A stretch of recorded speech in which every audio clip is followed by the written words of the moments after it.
What's up, guys? How you doing? Let me dock that down just slightly.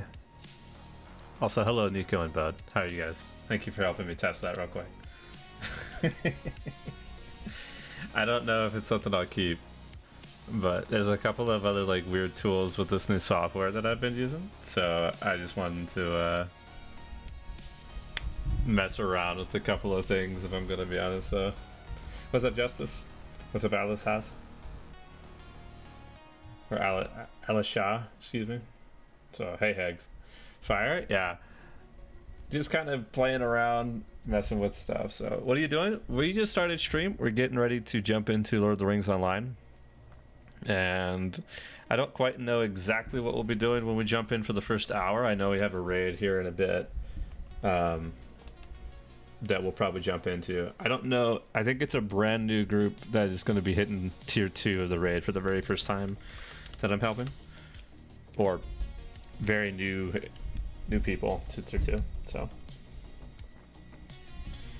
but just kind of playing around with that real quick. So have fun. Hey, appreciate it. Appreciate you being here. Big chilling with us tonight.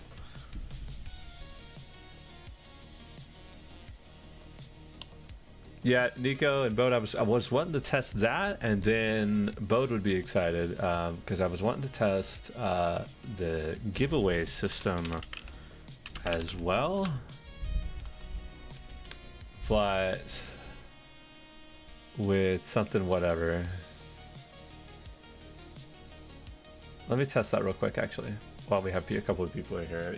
Bode, Nico, I guess Hegs too. Are you guys okay to test that giveaway system real quick?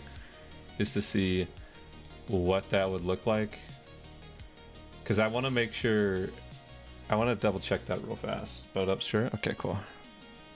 Let me jump in on, I don't care, it doesn't matter. Let's jump in on the Peach. Stacks you swap. How much stacks do you swap for boss 3 tier 2? It's been different every group I've been going through, Hegs. My understanding is that one of the tanks tiers up to tier 2, and then the other one picks it up right after they get to tier 2, and they hold it for the rest of that for phase 1. And then going into phase 2, whoever is tanking the trolls plus their Uruk picks up the first initial stack of phase 2. And then the whoever's like boss tank picks up the bosses right after the stacks kind of come through on that troll boss. So that's what I've been looking at. So okay, I'm gonna start this boat. I don't think it'll work. I'm gonna be 100 with you. I don't think it'll work. In fact, let me double check. I've done absolutely no work on this. And the last time we did a giveaway, I checked, was 2019.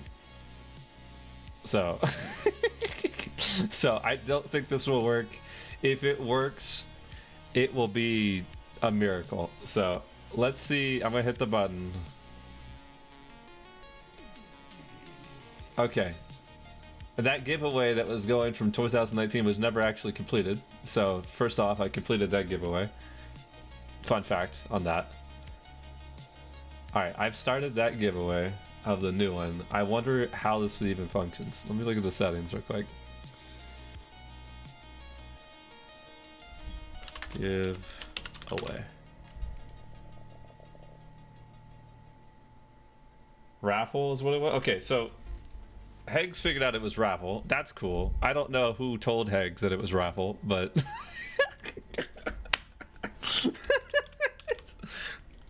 I love that for Hegs, and also now Bode, so that's great. We love that. Streamlabs bot did it? Okay. Oh no, there it goes. 50 in-game gold on the server. Oh, that actually came through. That's not too bad. So you'd be surprised how terrible this is going for me on my side. I don't know what's working and what's not. So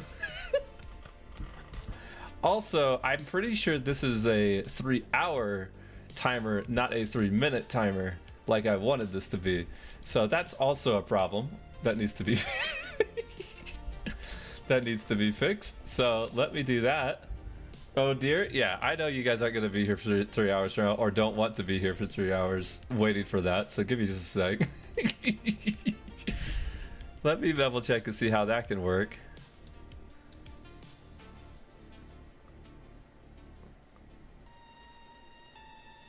Well, I guess technically speaking, I can determine who won the raffle in 2019. I think LaCool did, who also still pops in stream pretty frequently. So let me do this, and it's a mistake for me to do this because if I win this, it looks rigged. But just to have 3 users in here, I'm gonna now close entries, and then I'm gonna ask it to pick a winner. I know both of you are following because that's the only requirement. So it's gonna pick a winner. Hegs, congratulations. That worked a lot better than I thought it would, if I'm gonna be quite honest. I'm not entirely disappointed with how that first test went, if I'm gonna be quite honest. Seems to work just fine. Yeah, that worked a lot better than I thought it would. The timer is the duration that entries can come in and actually do that. So interesting that it was defaulted on 3 hours, but you know. So cool, that was just a quick test for that. I'm excited that that works as well as it does. I have a few codes and I need to test. I need to double check with double check those. But I think, I mean, that was pretty funny how easily that worked. So I don't. It's also kind of scary how easily that worked because of how little effort I put into that. So no, I didn't, Hegs. No, we are the unofficial content creator here. So, yeah, we didn't get that role, unfortunately. I wish I had gotten it, because I would love to be giving away codes all the time to people. So, not yet, according to Bode, right? So, there you go. But, yeah, big chillin' right now with the unofficial one, so... Tags, I'm gonna tell you, I'm also putting them on TikTok, but I have a separate account dedicated to that account actually, and I've been jump scaring myself a little bit because I'm kind of liking those on my personal account, and now it's appearing on my For You page when they show up, which I think is hilarious, and I'll post that here too, in case anybody's on TikTok that wants to support us over on TikTok. It's the same thing. We're over on YouTube Shorts and TikTok now. But yes, it's actually really funny when I'm just like up here on my feed, my personal feed. I think it's quite hilarious because it jump scares me all the time. Because number one, I don't really get much Lotro content to begin with. And number two, it's my face. So that's kind of scary, right? But get some ancient script out of the way here. We'd love that. Yeah, haven't quite made it there yet per Bode. They're Hegs, but my hope is that we can get it at some point. I have reapplied. I don't know if that's when their next wave of content creators is coming through. We will have to find out. Hey, what's up, Fish? Appreciate the Prime sub, good sir. Appreciate the Prime sub. How are you feeling today, man?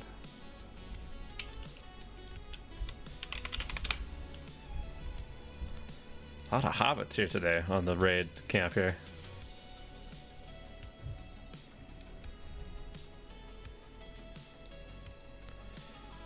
Assuming that giveaway system is working, I'm going to be quite honest, I might just go ahead and set up a giveaway for tomorrow and do that. So we might do one tomorrow because I know that we will be doing... I don't think Rake has posted the roster.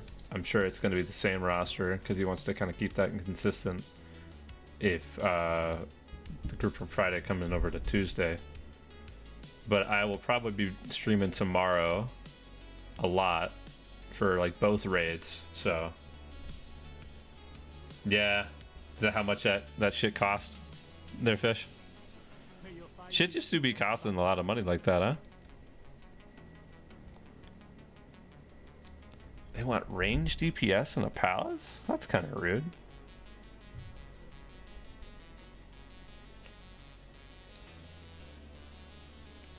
On this day of all days, yeah. I'm gonna stop by and go make a pizza. Have a good stream. Hey, appreciate you, Fish. Appreciate you jumping in here, man. People ask for crazy stuff in LFF. I know, man. I can tell you, it's been a few times that I've been accepted on my blue lore master, but when I do get accepted on that role, it's like pulling teeth. Like they specifically requested like red captain, because of those like Oathies, 2 arms, banner, that kind of buffs. Not because of like the group cleanse or the in combat res or things like that. But like it's like pulling teeth sometimes. Like Palace 2/2, they want red lore master or red champion. Now that they have a tank. Very strange. Very strange. Who do I got online? I got some people online. Let me swap to a tank actually. Let's get a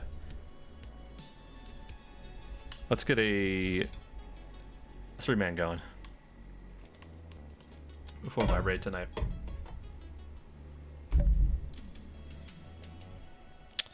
Let's go on the Cappy.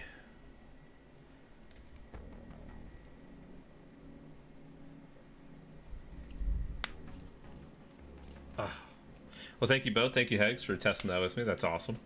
It's awesome that it works as well as it does. I like that. So I'll have to set that up. I'm curious to know how many like in-game rewards people would be interested in other than like codes like that. You know? Because I feel like we could do in-game rewards all the time as far as giveaways, like pets and stuff like that. That might be something I might look into a little bit.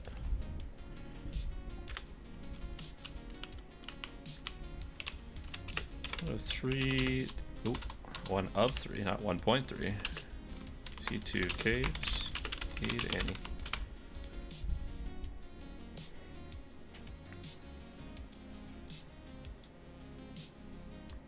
That's cool that that works like that, Bode, because kind of like what you were leaning into, the idea of kind of pets and other things like that.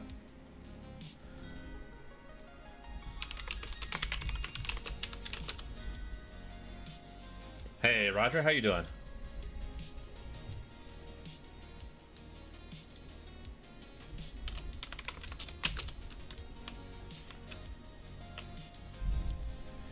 Do I have mail? No. What are these notifications? Oh, new tail from font.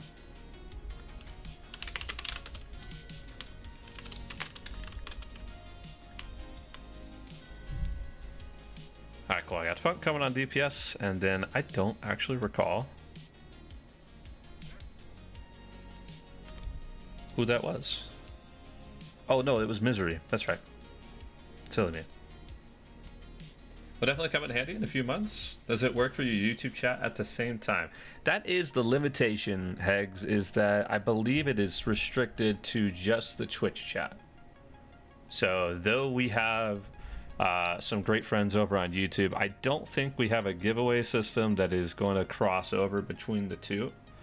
I might have to look into that and see, because especially because while we're working towards while we're on Twitch and also YouTube, I also at some point want to branch over to Kick as well, which is very kind of free to do. So because of that, I'm wanting to do something like that, but we shall see. It might have just its own limitations of have everybody come over to Twitch and do it.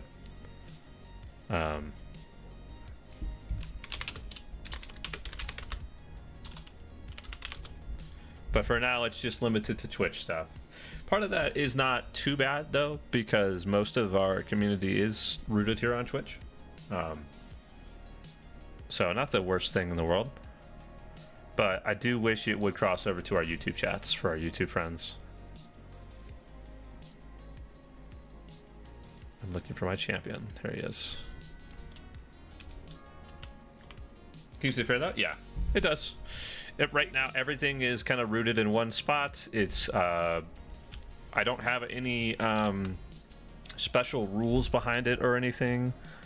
It is just a, you know, typing in that command like you guys did. As long as you're following the channel, it works that you've typed in the command. And that's roughly about it. So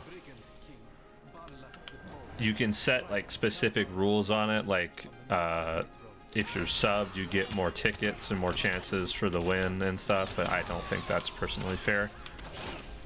So, hey, Tithan, what's going on?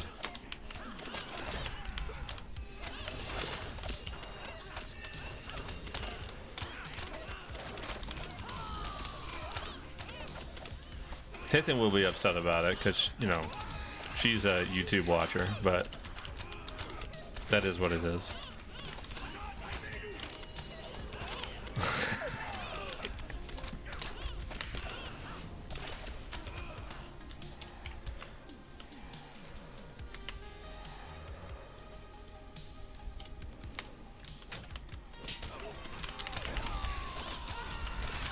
What's happening? We were testing the giveaway feature that we have, and it is limited to Twitch at the moment.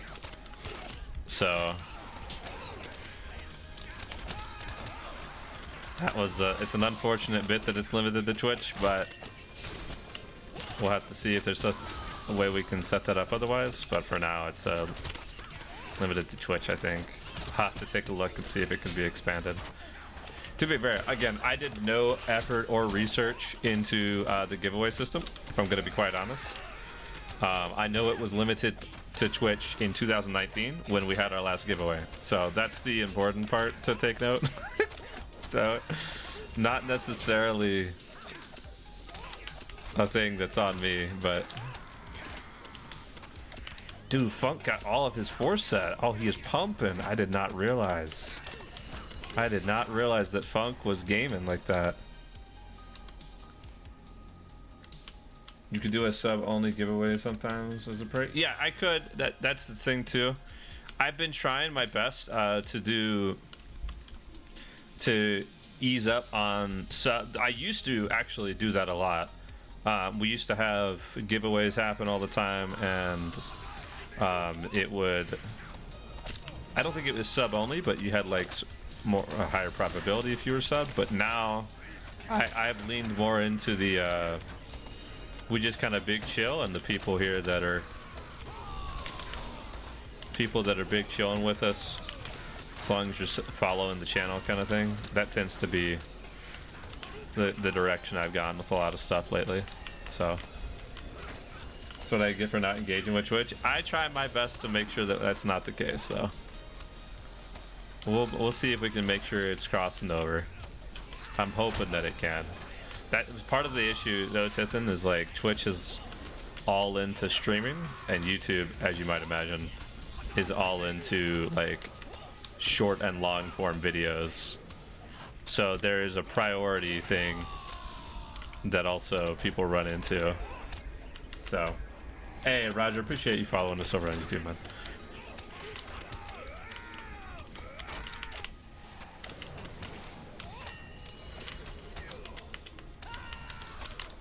Like Twitch certainly gives us the all the fancy tools on the streaming side of things well before YouTube, unfortunately, a lot of the time.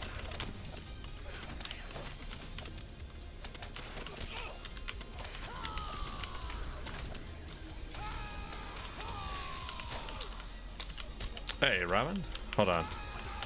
I got smacked by a snowdrift, and my champion might die, and I want to make sure he doesn't. Give me 1 second.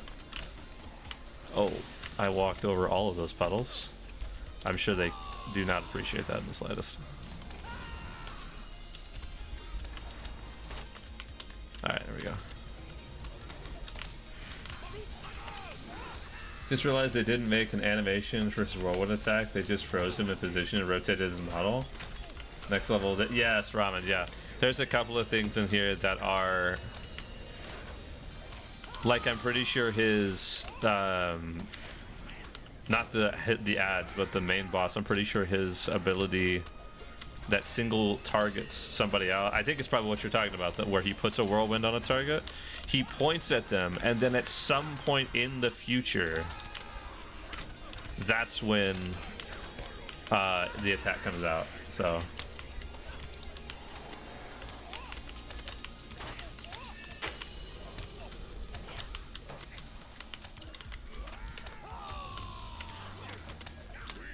oh boy, I don't think he knows. Got him. Quit playing Lotro and went back to Warcraft. I cannot believe how Lotro looks coming back to do it. Yeah, it's got its own. I mean, it's an outdated game for sure. And then on top of that, they're a smaller team, right? So when you're a game that is this old, in order for you to kind of catch up to where everything is, you kind of had to put a lot of work into it. And with them being this team as small as they are, I know that they try their best to do things on the side as like side projects and kind of update things as they go along. I know Blizzard, of course, has the resources and the manpower to do those actions just straight up and not have to worry about, you know, anything like that. Like, it's certainly something that they prioritize 100%. So.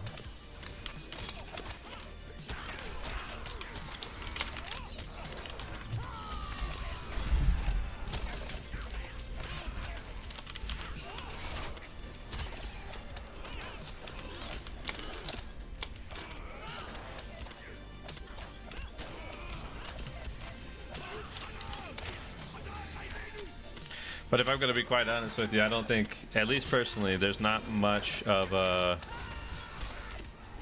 graphical things that I can care about too much. I mean, there are very small things that kind of make me iffy on it, right? Like, I know over in DDO, their other game, they have, many of their character models, their eyes are painted onto the model. Just that's how long ago that the game came out. That's one small thing that I kind of dislike when it comes to graphics and stuff. But this game doesn't have something like that, so I don't mind it too much.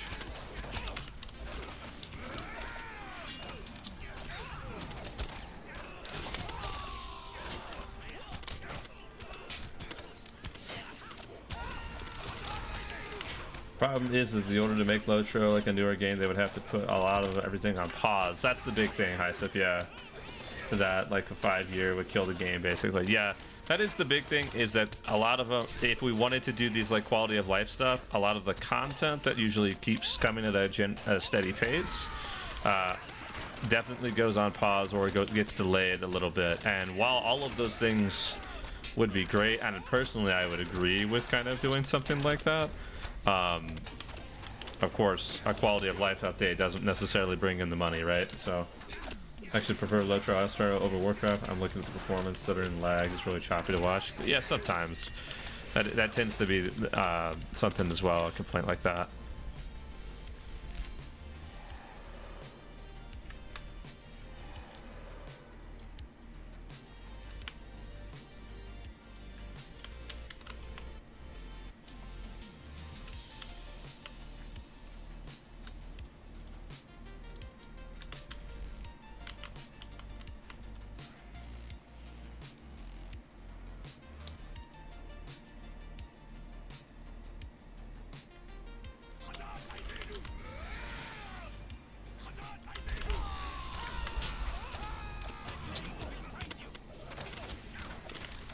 Give me just a second.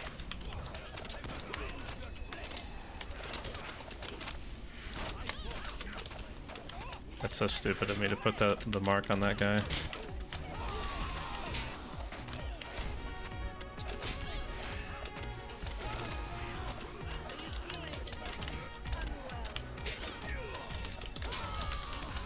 Put it on this guy instead, please. There we go.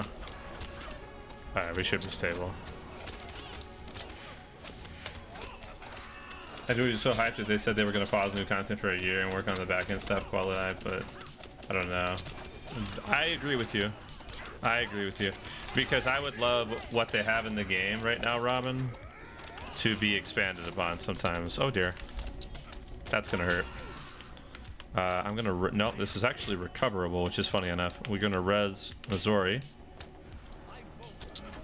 We're going to pop last stand, so that happens. Missouri's gonna res Funk. Oh, beautiful.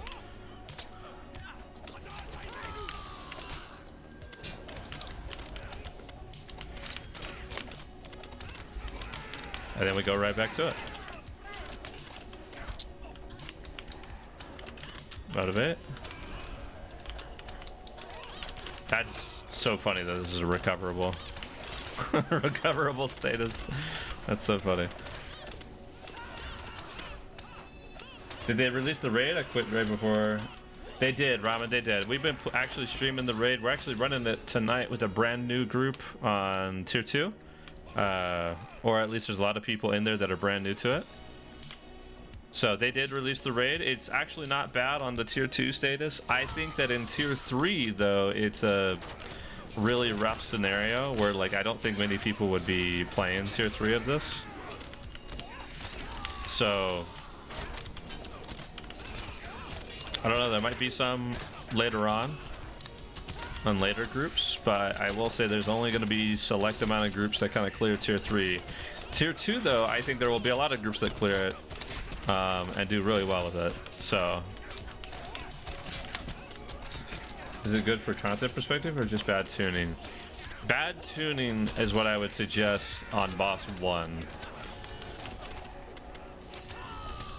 Any particular fight where the tank cannot withstand the damage, or it's not reasonable to bring the adds in because of their random attacks, that kind of scenario, when you have a scenario like that, that's a scenario that is bad tuning, I think. So we have tanks right now. It is safer for them to grab the adds and run in circles, and that's always a disappointment, you know. Oh, that's a shame, I can't get that one.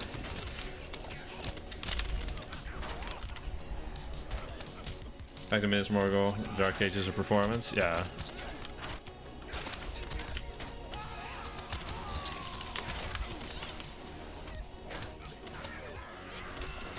Seems like it's easy for them to turn.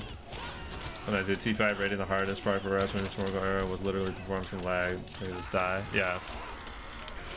That is something that's like an interesting thing. That's like, I personally think that like, so the titles for like being the first groups to kill the bosses, those go away towards the end of May. They're May 21st or May 28th. I can't recall.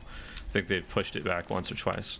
But that particular like title frame, I think that when those titles go away, it's probably best to move on and nerf the raid at some point. By the way, I'm so sorry.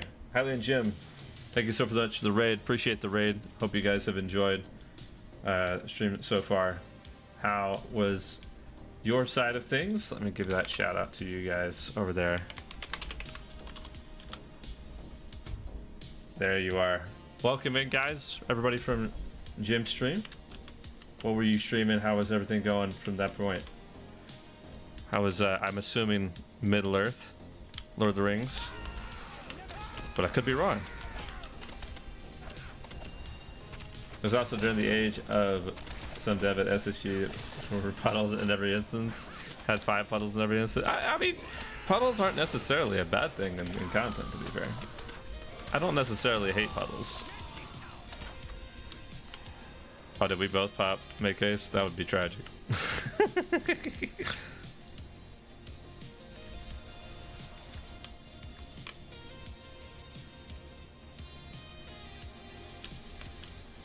I really need my alerts to be a little bit louder on my end of things, I think.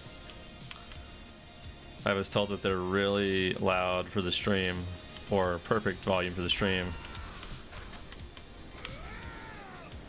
But for me, they are very quiet, so.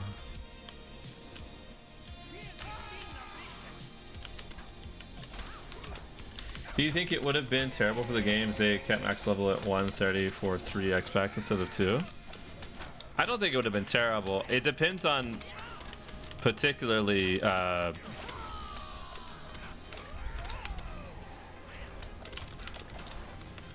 it depends particularly on where people sit with the game and what they do to further progression, Hisuf. So I think that like if they had left another expansion coming out, like this expansion, right? If they had left it at 150 they would have still had to have a significant jump in gear, right? That's the problem that they run into with their content, right? It's like in Temple, people had no interest in the gear because there wasn't a significant enough of a jump. Whereas when you do a level cap increase like this, right? The level cap increase basically makes it to where, yeah, the gear is definitely going to be wanted, right? But the problem is, I'm more than positive that people were at stat caps at the start of Umbar, right? And when you're at stat caps at the start of Umbar, then when you get to Ikarbani Valley, like, you're maxing a ton of stuff out, right? So I think where they sit at currently, you know, where we are at currently with this expansion, people are still struggling to get the stat caps. And I think that's personally a good thing if they wanted to give them a reason to give them a reason to go with a third expansion on a level cap, right? I think, though, that they're leaning towards doing the opposite, though, which is increasing level cap more frequently. I could be wrong in that statement, but I think they need to do a level squish like Warcraft did. I wish that they would.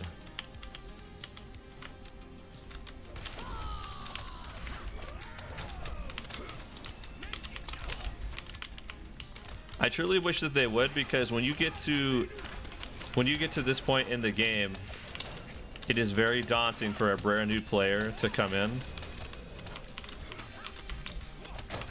and see that they need to get like 160 levels, especially when you think about what those levels provide. There isn't much of an increase when you get past like 140, right?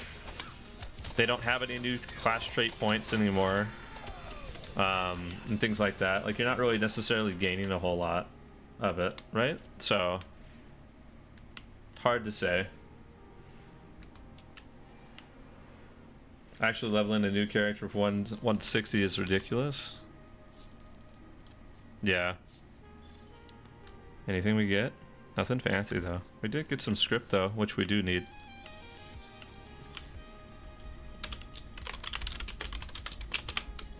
Thanks, guys. Very cool. I'm willing to bet they make a hot-ass penny from Valor's, though, so maybe they want that. That could be it. When and if they do a new Legendary server, I'll come back for that, I think. I haven't been able to play a Legendary server from the start to its death in Rohan yet. I was talking about this the other day, Robin, with a couple of people. I was saying that I genuinely think that when they come out with a new Legendary server, that I think that they have improperly set an expectation that Legendary servers need to start at 50 and go to level cap, right? I personally think that if they do a Legendary server, they need to have a shorter lifespan and cover a particularly set of level cap or a particular end game, and then have a theme for it and make it only last like 2 to 3 months, like a quarter maybe, right? And do something unique about it. So like when their most recent Legendary server was like the 9, right? They had like the Legendary ring wraiths kind of coming about at level 50, right? And though that's continuing on right now with Angmar and Mordor, I think if they could do the interest of those servers has significantly dropped off, right? Partially because of the content that they're in is like Rohan era, right? I think that if they went to a particular level cap and then put a theme on it and then let that server last for like 3 months, I think it would be much more engaged, personally. Funny enough, the average player couldn't get to do top T2 without, even with such a big jump between Umbar and what. I agree, Hyslip. That's the concern I have with 3 tiers of instances, is that the jumps between the tiers are actually so significant that the tier 2 of the raid is actually really difficult to do.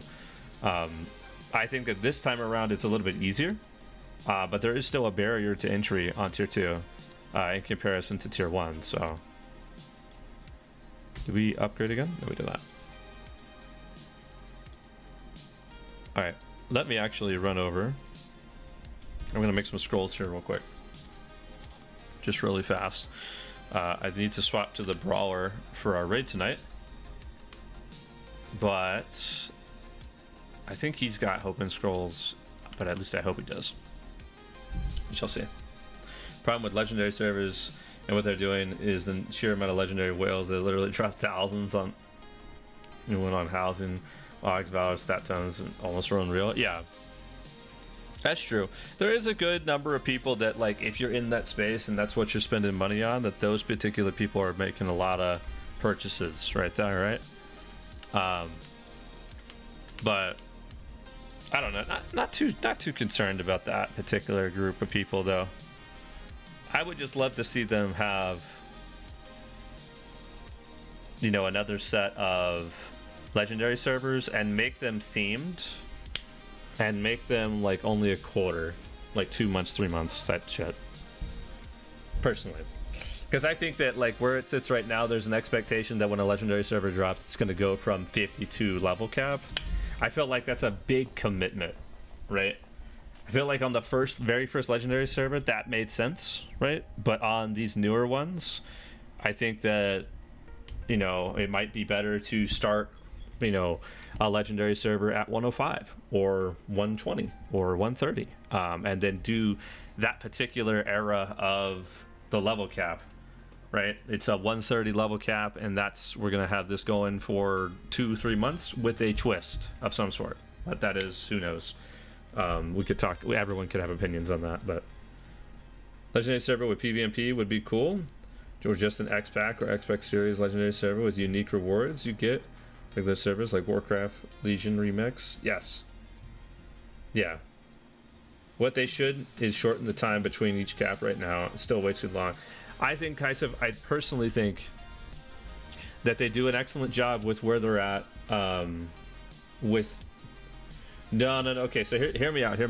I think what they're at right now is really great with the time that they have between expansions. What I do think that they should do is they should bundle certain expansions together. And when I say that, I'm specifically talking about Eastern Rohan, Western Rohan, leading into Osgiliath. I think that kind of content needs to go all together. You know what I mean? Because if you look at where legendary servers typically drop off, it's right after Isengard.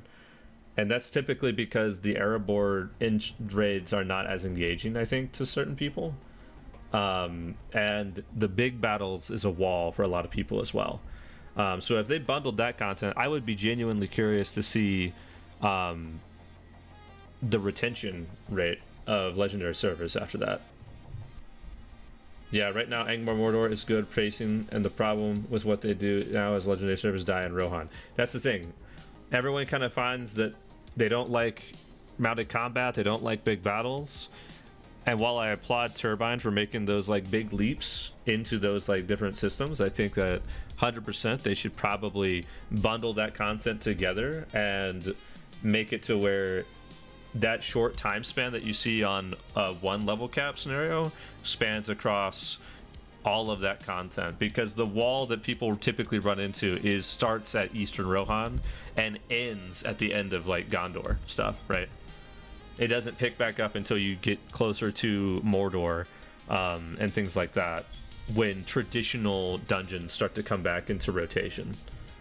So if they would go back and rework the loot tables of Osgiliath a little bit and take a look at if everything is working correctly, how they want it to in the Minas Tirith quest pack and things like that, stuff is where it typically starts to pick back up again, right?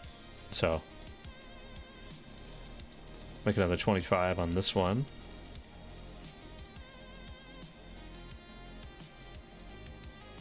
No, should we go? I don't understand why they don't make War Steeds the same system as a regular amount, only faster instead of that weird thing they have.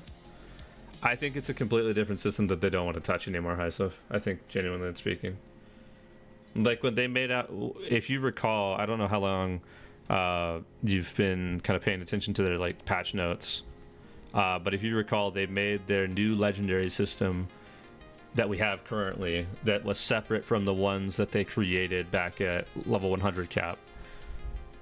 When they created this new system that we have currently, it completely it messed up the bridles in Eastern Rohan, and it messed it up for like months. Like, it wasn't something that they like went backwards and they're like, oh shoot, here, well, let's fix the bridle, and like 2 weeks later they fixed the bridle that people could have whipped.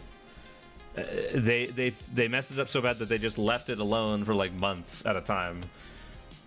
So like, I think that the riding amount of combat stuff is just in its own system so much that they just don't want to touch it at all.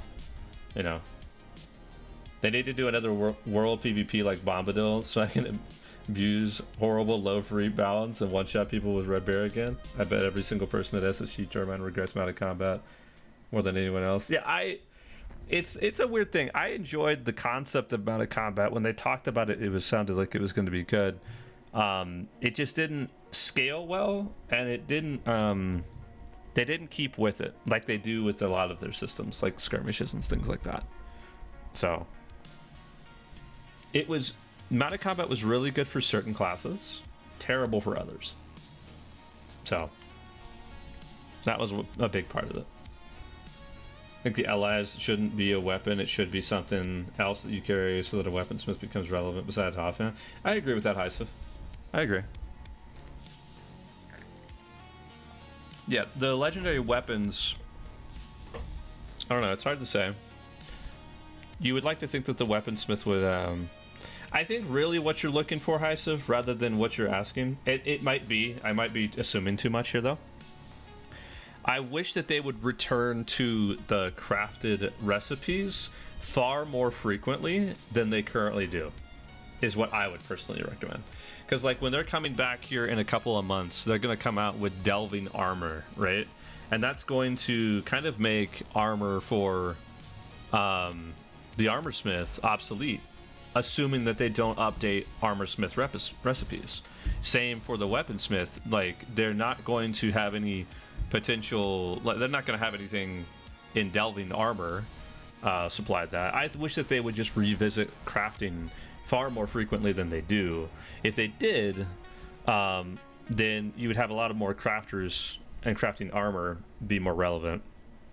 But most of the time, even looking through like particular recipes, right? Like if I go to Gundabad and click on, we're on woodworker here. Do I have anything that's like makes sense? I was gonna click and look for bows, but they don't even have bows anymore. Umbari melee weapons, right? They have 141 weapons, and I probably missed a 150 weapon at some point, but that was about it. They didn't have like any. Here's a perfect example, right? Umbari bow that you get by default is level 141, level 503, and then I have a expertly carved one at 150 that goes to 512. This bow is replaced within 2 updates minimum of the level cap, right? They don't ever expand on these crafted recipes. If they kind of revisited that a little bit more, it might be a little bit better. It's like one person is the warband leader and everyone just follows that one person in formation. You can do a rotation around that mount. Yeah. Sounds super boomery, but I really enjoy the journey of getting to an instance safely rather than just having the instance finder. Disco, I'm inclined to agree with you. It is such a convenience right now to just open up the instance through instance finder now. That is something that I don't think we'll ever have, because of the fact that it's just such a convenience now. But I 100% agree with you that I did enjoy the idea of kind of walking to an instance and then summoning people there, and then once everyone is summoned, you go into the instance. That was kind of fun. I don't necessarily hate that idea. Let's jump over to the brawler now. If I need hope tokens, he can craft them. So as someone with all the crafters at max, It was so sad to know that there was no guild recipes with this X-Pack.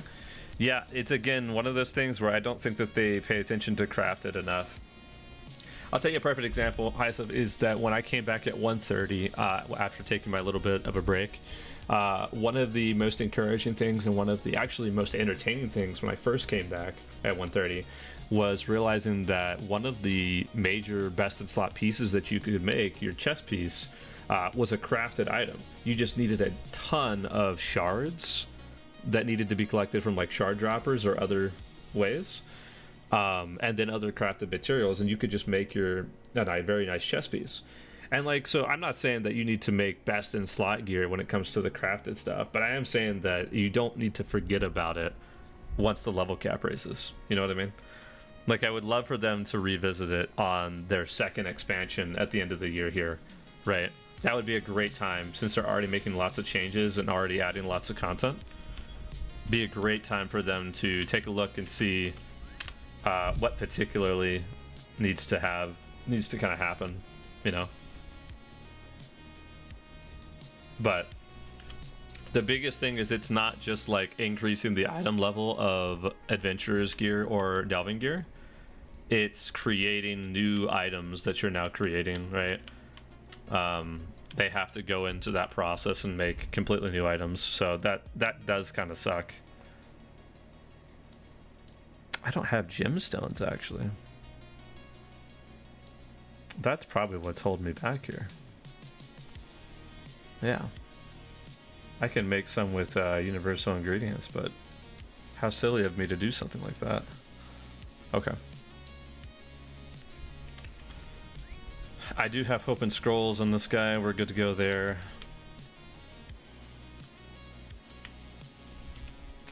What is my resources for Blighted now? I'm at 1 cloth, 6 armor plates. I probably have enough to go get another one of the cracked Umbari or cracked Mirai traceries with the Blighted relics. So I'm gonna go do that real quick. Instead, we will get a new class that undergoes 5 reworks before it's playable 3 X-Packs later. You're killing me, Robin. Like, for example, I like the system that in Moria, besides DN raid gear, there are certain pieces between crafted and other instances that make a decent set, and not just do this raid and get all the best stuff. I would argue, Hysep, that right now in its current state, the game at 160 has a pretty decent... I asked about no crafting guilds in Orion's latest letter, and they said the dev that would have worked, that would have done it left. That's so sad, OB. I would say, though, in a small way, it depends on where you're at with the game, because when you come into 160, you have a collection of different pieces of gear. You have either crafted gear, you have either quest gear, you can get adventurer's gear, or the very wimpy delving gear, right? Between those 4 sets of gear, that sets you up to be going into tier 1s of the 3-man and the 6-man, potentially tier 2s depending on what you're looking at. When you get done with those particular sets, right, you get this... They're already inviting. You get this particular set of tank gear. That'll set you up really great going into the raid, which will provide you with gloves and boots of tier 1, right?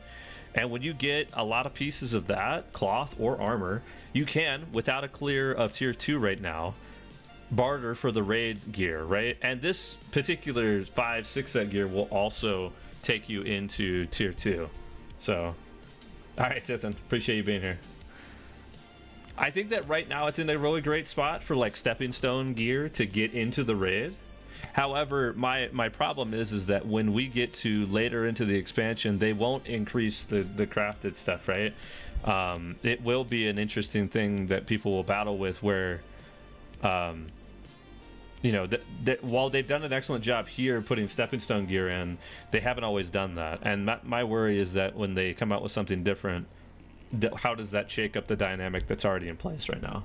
So, time to go play Spider-Man and Marvel Rivals, completely throw and get reported by teammates. Hey, Robin. It's all good, brother. Like, for example, it was so sad when Morgoth came out and needed tier 3 DMK gear to get the gear from Tub. So there was a lot of people who only Dragon Gear and couldn't advance basically because they wouldn't invite them. I agree. It's a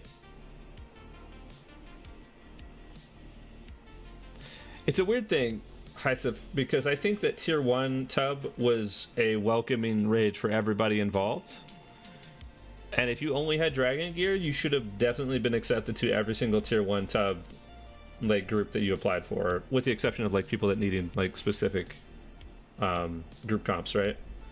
But if you're talking about doing Tub Tier 2, my argument is that you should be doing DMK Tier 3 prior to doing Tub Tier 2. Because I mean, I don't mean to like gatekeep like that, but that's the route of progression, right? So it's important to get your Tier 3 DMK gear prior to doing Tub Tier 2. Now, I will say that regardless of what I think or what anybody else thinks, Tub Tier 1 did provide the exact same loot table as Tub Tier 2. So, you know, that is a thing that if you got the piece, you know, you could just proceed to go and do that. You could just get that new raid gear regardless. I see that, Ramen. That's true. The jump on Tub Tier 2 made DMK Tier 3 look super easy. Absolutely. New raid gear, the content to barter items. You can trade Tier 2 pieces. Just need to improve draft rates at some point. I would love if they improve draft rates at some point, OB.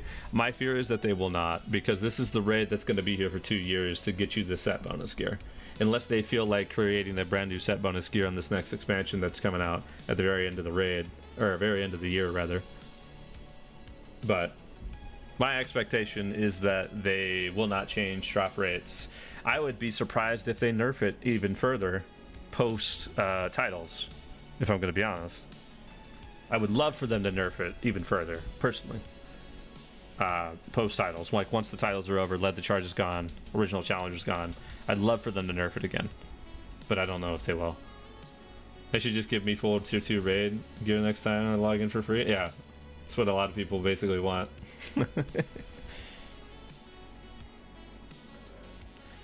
I think I'm all good. Are my pay to wins kind of going? My pay to wins are gonna run out. I don't even know if I want to pop pay to wins for Tier 2 though.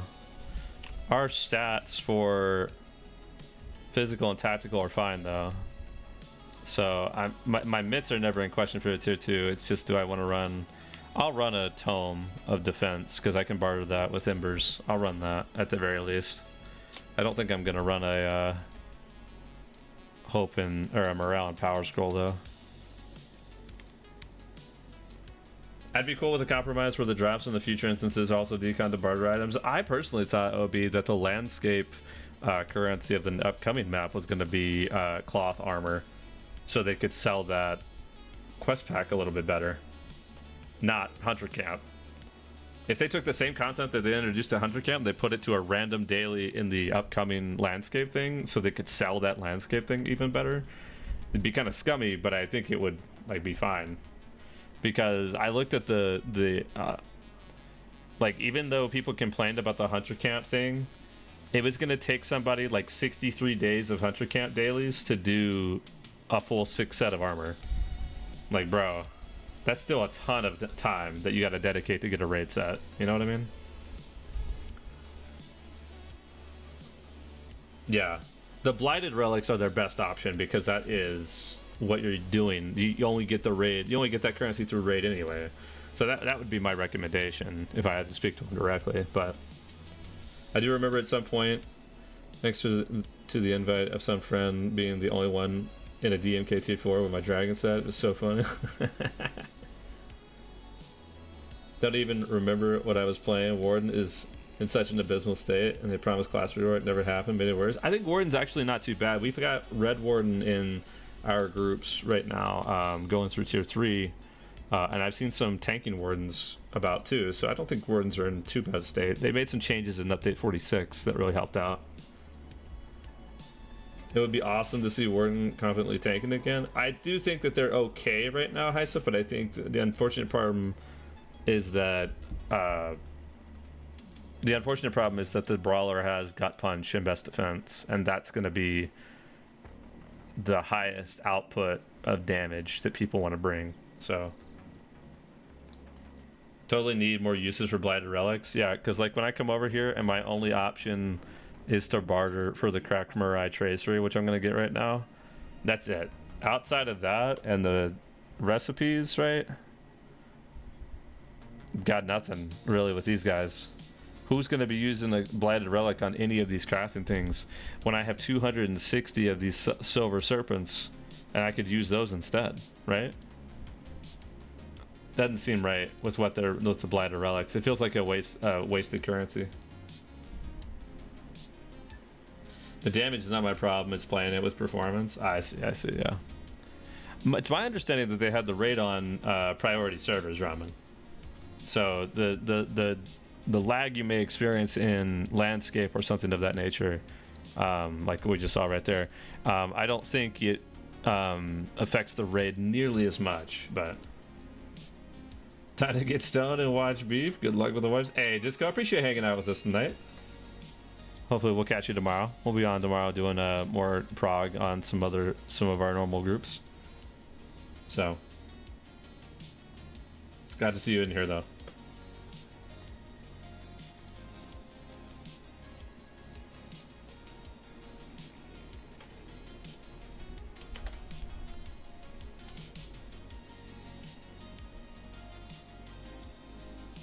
All right. A couple minutes away from raid. I don't know how this will go. We'll have to see.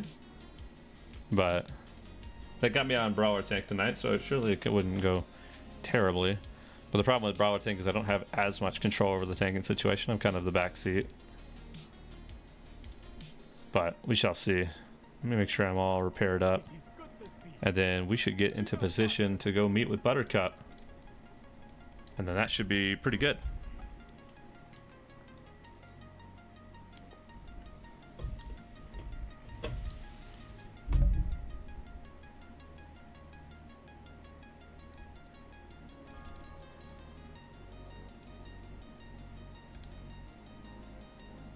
Set this up to push to talk, and then I probably need to set it up with.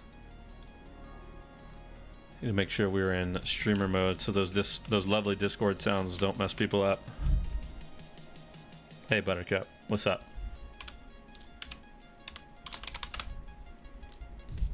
All right. Get that streamer mode toggled.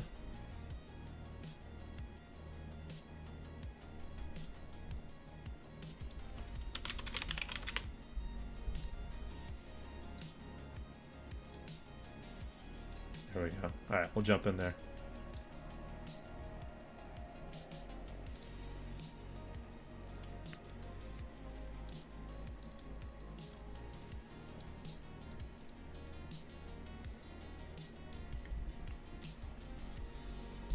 Win roast stream. I had thought about doing it tonight, but SCAP had asked me to join raid tonight, and so I figured I was not going to clash. The last thing I want to do is stream multiple games on stream. I hate doing that, if I'm going to be honest. I've done it before, but it's just not a fun time. I don't know what it is, but it's just a vibe killer when you swap games. It's either a vibe killer or a vibe lifter. It's hard to say. So, I do want to do one though. We'll have to see. Might do a later one on Wednesday. I'm not sure. We'll have to check. Could do that or a Saturday one. Unsure yet. Because we're streaming Tuesday, Thursday, Friday this week like we normally do for progression groups that we're a part of. So, if the first game is bad and the second one is good, it's probably a vibe lifter. That is true. That's a big thing. It's hard to say though. You know, hard to kind of determine. Plus, the other thing too is like we are kind of primarily a Lotro stream here, so I'd love to jump into Windrose more though. I played it a little bit more today, just kind of goofing off, exploring a little bit, not really making much progress, but just kind of exploring the islands and stuff. Very fun, very fun. Got Vision hooked on it today too, which was cool. So he was loving it.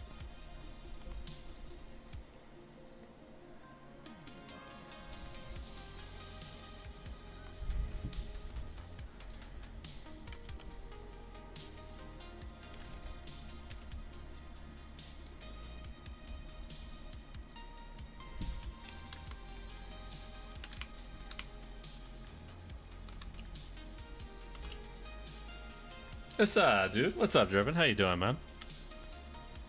Hope you are having a good evening today.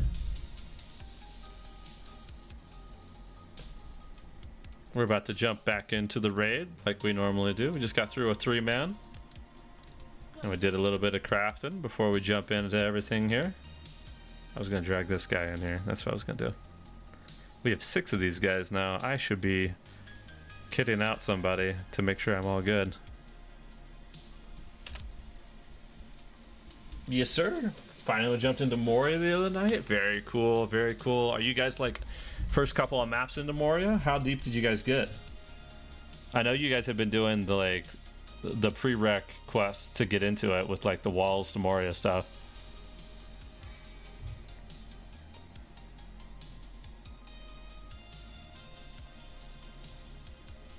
Yo, yo. What's up, Durox? How you doing, man? Not very far? Gotcha. So you're probably not much further than Dolphin View then, which is a great map. Awesome time. So, Moria stuff is really, really great. Especially like the deeds and doing quests in there. The exploration stuff. Like there's lots of virtue to be had in Moria as well. On top of their great dungeons and stuff. So, everything about Moria is pretty solid.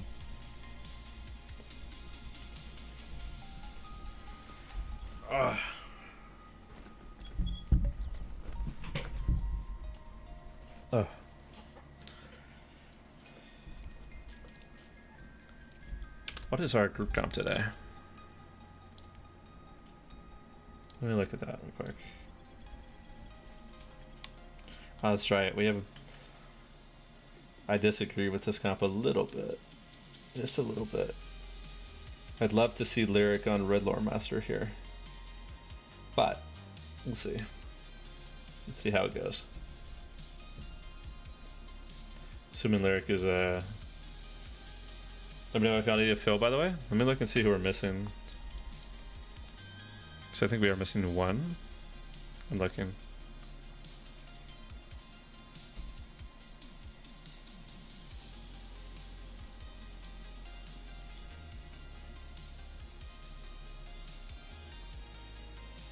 Oh, I know who we're missing. Yeah.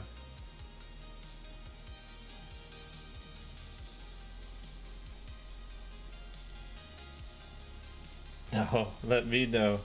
I'm locked? Yeah. It's all good. We'll have to see how it works out.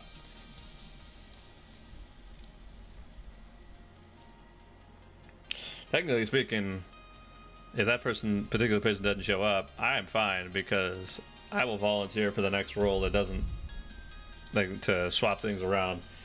Because while I love tanking on Brawler, I also hate tanking this first boss on Brawler. You know what I mean? So, this first boss with spiders, man. Brutal shit.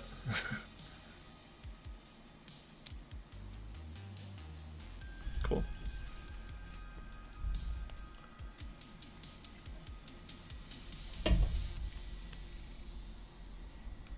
There you fish.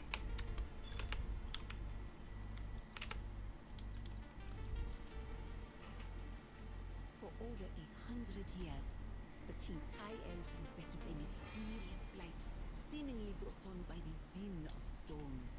It has already consumed once beautiful Agadim, and now threatens the rest of the elven blades. An investigation by the rangers Fyron and Shadron have tracked the source of the blight to the valley of Nagahed. But what dangers lurk inside the ancient and abandoned wonder? It was all good, Misery, because I was like, no, wait, you know what's amazing about this?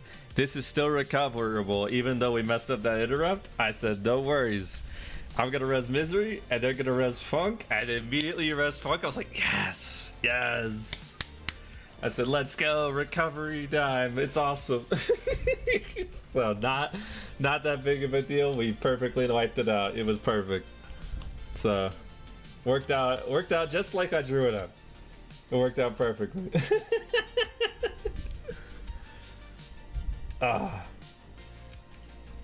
Yo, Fizz, what's up? how much finesse should Blue Brawler be at for tier 3? I am at 67,000, and if you're running, I run the retaliatory precision. I think this gives you 56,000. It could be a little bit higher, but I know that this particular buff, when you get a couple of parries like that, it definitely you know, boosts your finesse up a ton. So I have found that I'm not terrible with that amount. So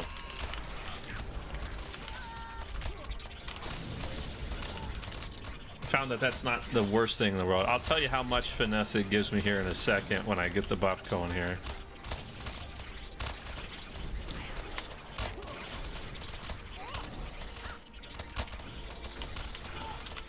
Assuming that I have aggro to get the buff.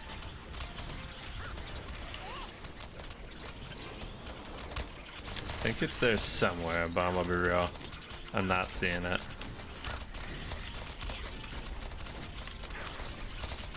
Have they never parried me yet? Have I not parried yet? There's one.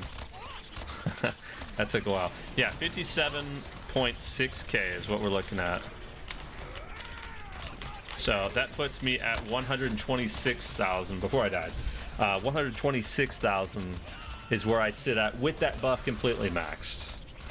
So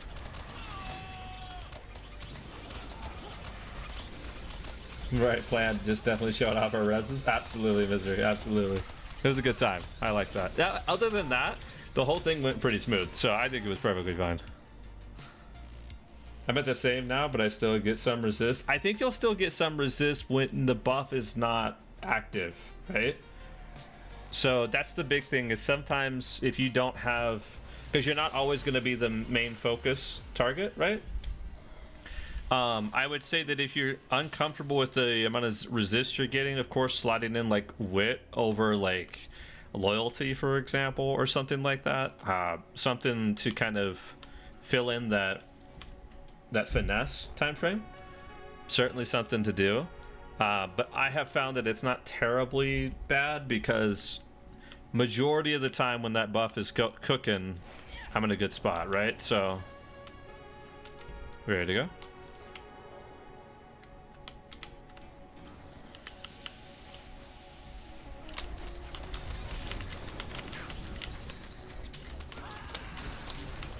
The other thing to consider too is that your taunt's never going to get resisted. You know, your interrupt never going to get resisted. So, you know, when you got that going on, that's a good chunk of what you're already doing to begin with.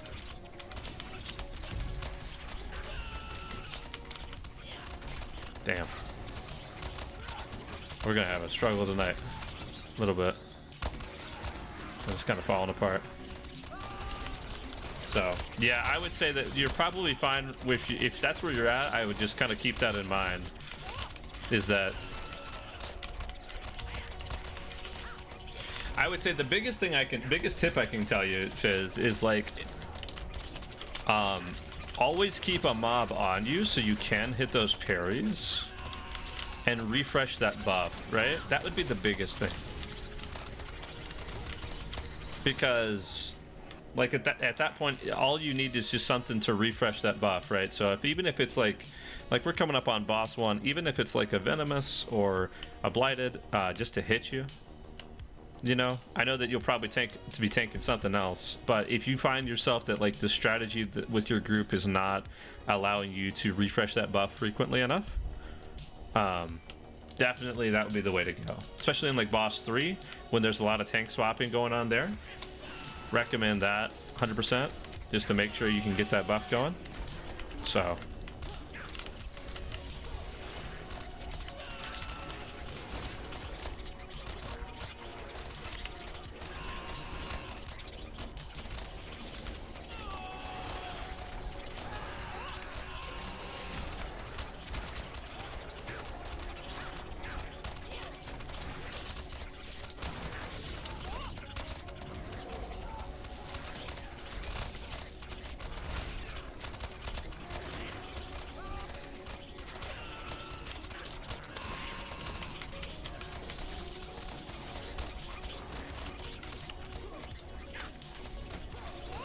Hey, what's up, Prof? How you doing, man?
What are my food buffs at? 15? Lady of blood calls to you.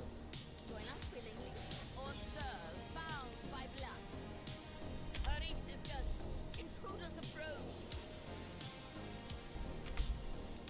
The Lady of Blight calls to you.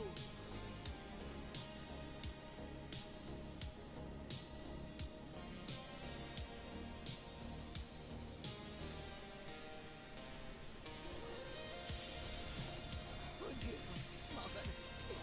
We have failed you.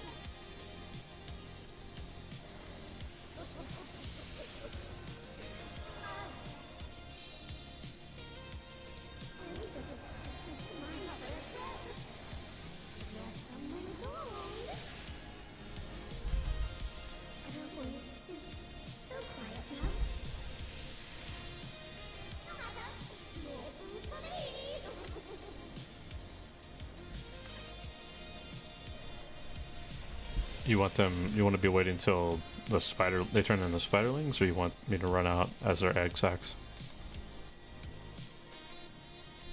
Egg sacs is going to be easier because they have less HP. Okay.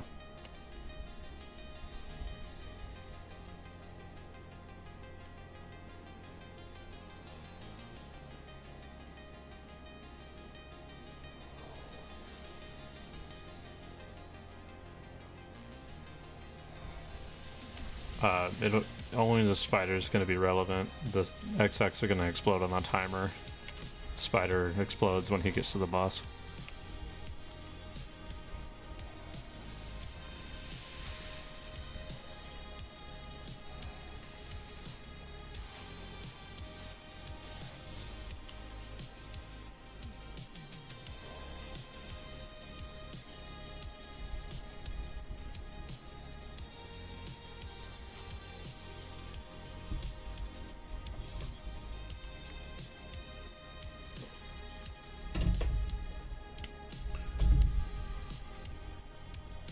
Oh, Tumba defense.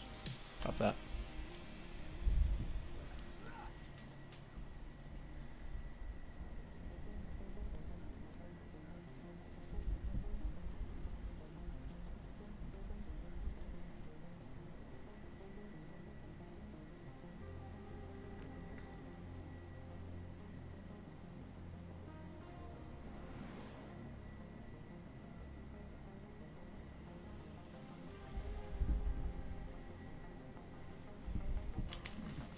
Does the arcade cleanse stack with itself?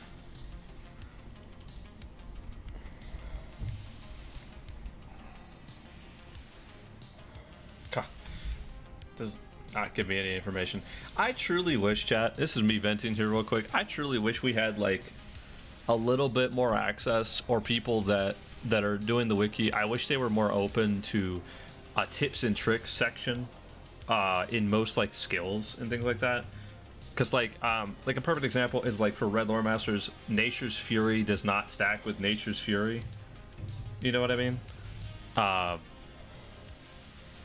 So you know, classes that are frequently taken together. Sometimes, like we have two different RKs. We have an RK DPS and RK healer. I want to know if Scribe, a new ending. You know, I want to know if it stacks with itself.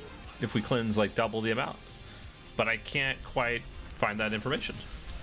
You know, which sucks because I really want to know that. My immediate thought process is that it will. Stack with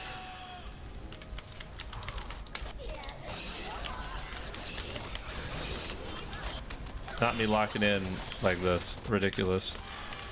My immediately thought process is that it will end up stacking or refreshing rather is what I mean to say, but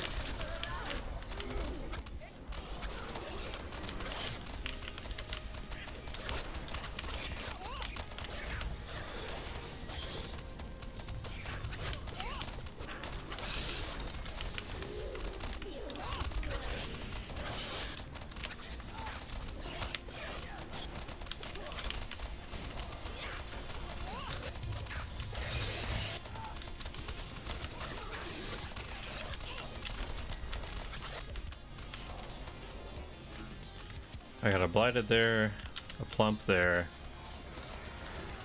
We have one plump Excite in the back. It's exploding. Heads up. Two coming in.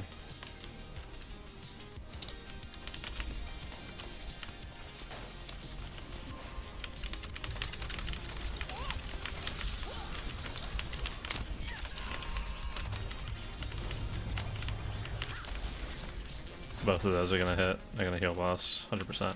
Yep.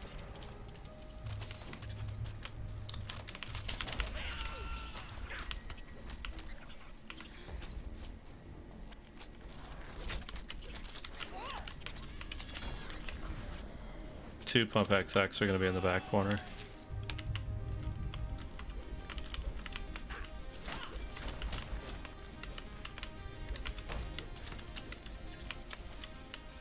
Die here, I think.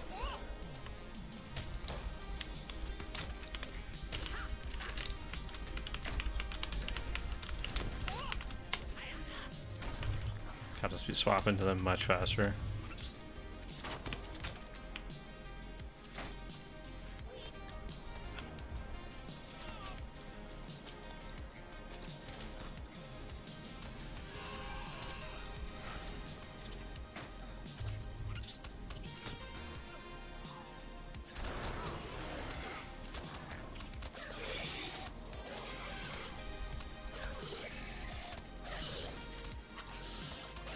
Hey, Hurrah. Sort of thing that someone tested once upon a time and is hidden in one form. Absolutely, that's something that like it's something that happens to me a lot. I tell you what, I will like hit up somebody and be like, hey, I want you to come down to a training dummy with me real quick. I want to test this one thing, and like I put it into a video or I put it into my like personal notes, but then like I think it would be great if we had it on the wiki, so that not only is it like knowledge that's retained with me and that other person that I tested it with, but now it's like widely accessible to the whole community, you know. I wish that kind of information would have been great to have. Just kind of a miscellaneous section. These are just random notes in no particular order of kind of things you didn't know about this particular skill or boss, you know. That would be cool, I think. It'd be really awesome.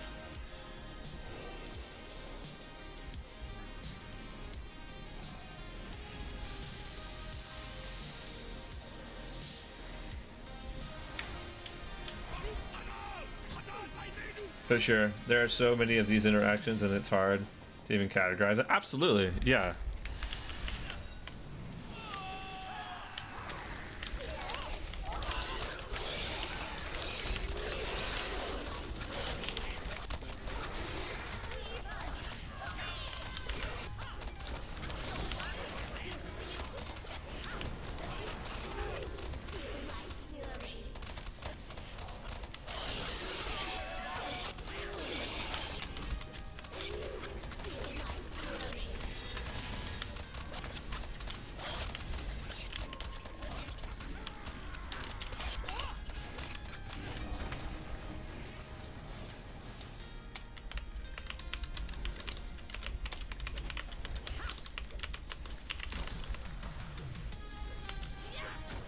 2 venomous. What else is here? 1 blighted. Right here. Shift left, blighted spawning here soon.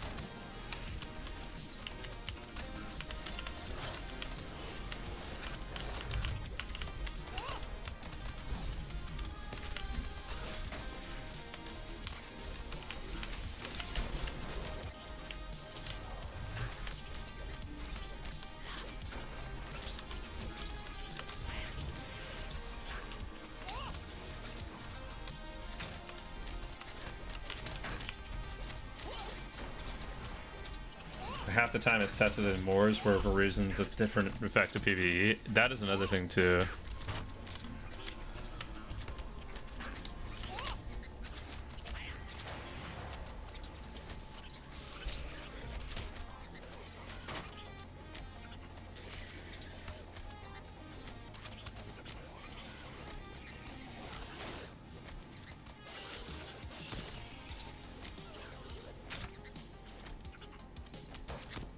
Maybe if I die right here. There we go. Yeah, it's one of those things where like that information is this. There's so many niche like interactions, like you said.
That's a wipe.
Oh.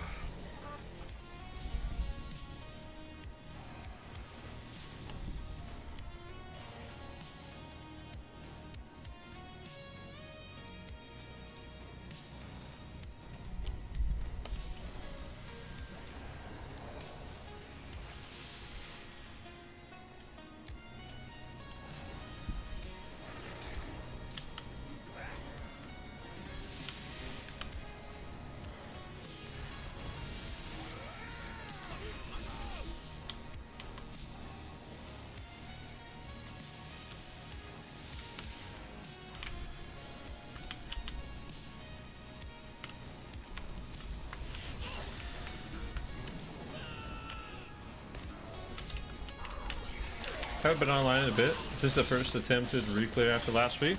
This is a different group. So our late night group from Friday night goes on Tuesday, as well as our tier 3 group goes on Tuesday. So this is a different group. They asked me to come and fill in and help out a little bit. So this group is one of the first. A lot of new faces in here that haven't seen tier 2 before. So I expect that there will be a lot of wipes in this. We might not even clear tonight, but it's good to see. It's good for them to see a lot of the mechanics and kind of go from there, right? So this went down much better. Very nice.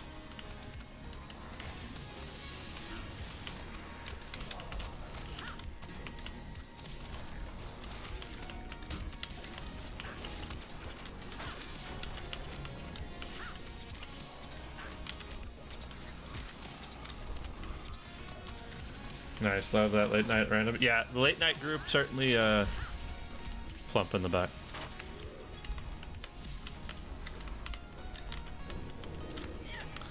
Well, this Fear Spider has it out for me, man. What was that? Unbelievable that he came all the way for me. Did it on Mary. Maintain Orc? Yeah. Yeah, our late night crew has got a lot of fun to it, I think. So this is a good attempt, I think.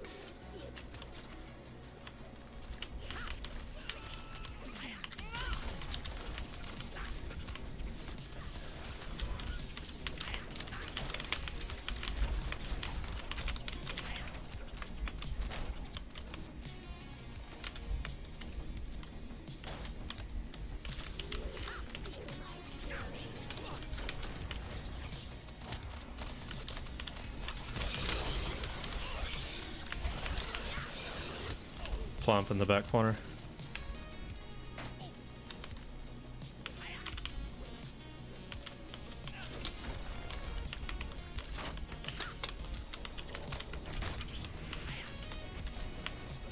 Do I have another blighted? I think I do, right? Yeah, I've got 2. I gotta pick up. Okay, got it.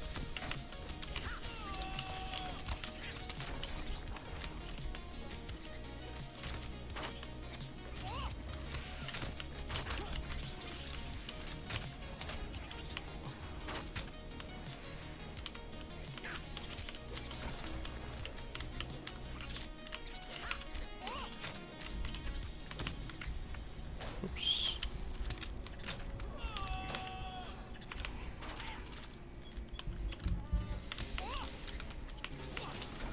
He's gonna get everything at that point. 2 taunts.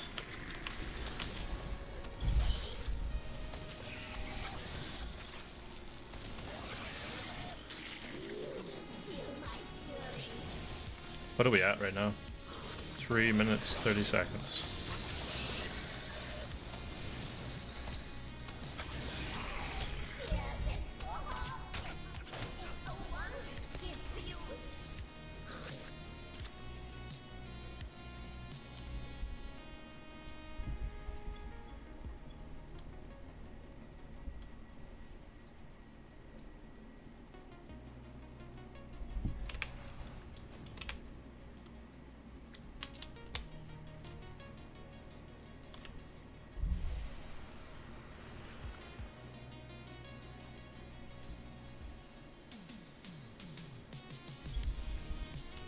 Can I make a quick suggestion?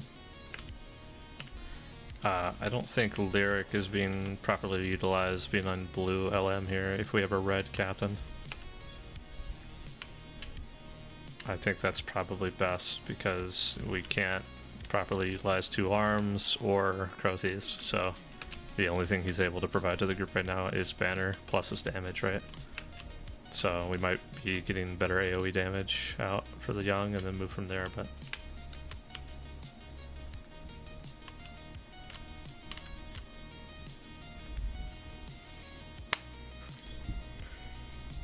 just realized I had that too. Just realized I had that. Had what? What do we have? I'm confused, Driven.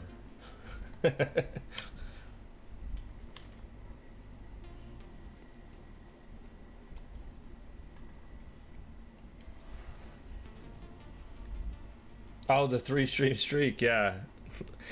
It's such a weird thing, right? Because like, especially for some of us that like Mondays, I rarely stream. I'm streaming tonight because I didn't stream on Friday night, right? Typically, I'm Tuesday, Thursday, Friday is typically what I end up doing, and then sometimes on a Monday. So for some people that are typically expecting the Tuesday, Thursday, Friday, I'm messing all of them up. You know, like. They're getting all kinds of messed up with the streak. So it's such a weird thing, I think.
Blighted is the only one I'm gonna have here.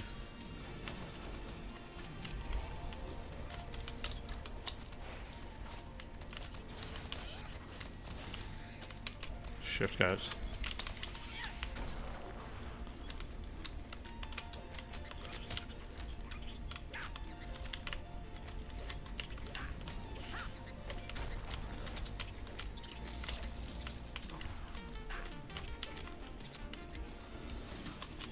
No plump exec.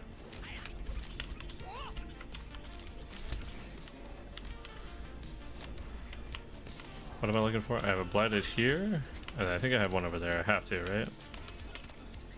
Yeah. Yeah, a swarm going too.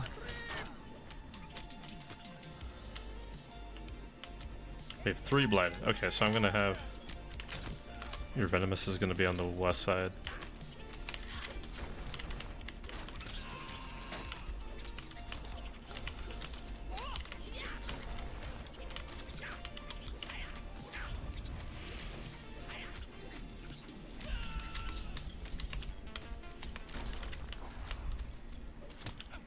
That sucks.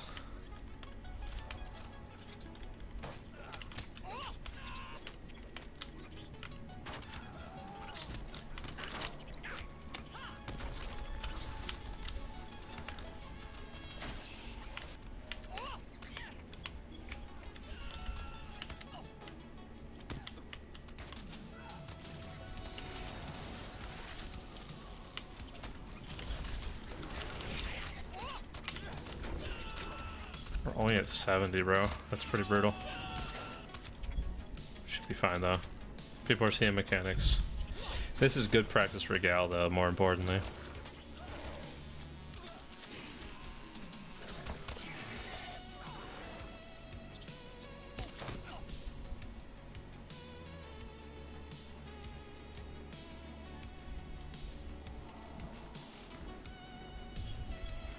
I think my position as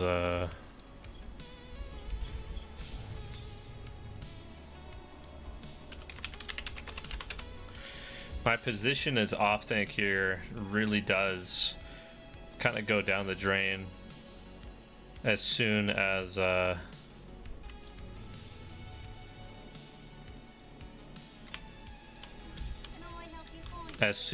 Gal kind of, I don't want to say loses control because that's the wrong word to use, but like needs, I'm going to say needs to pop AoE taunt.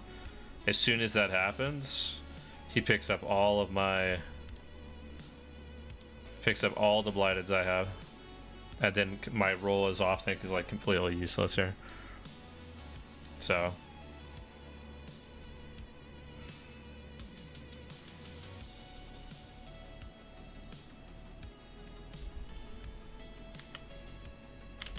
if you want to, you can. I will say though, I will say that I'm going to be swapping to non-plump targets quite frequently though. So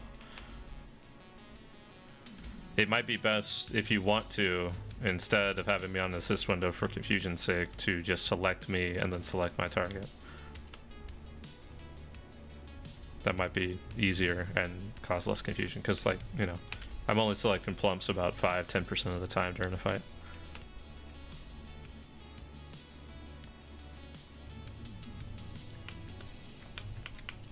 Thank you, Fish.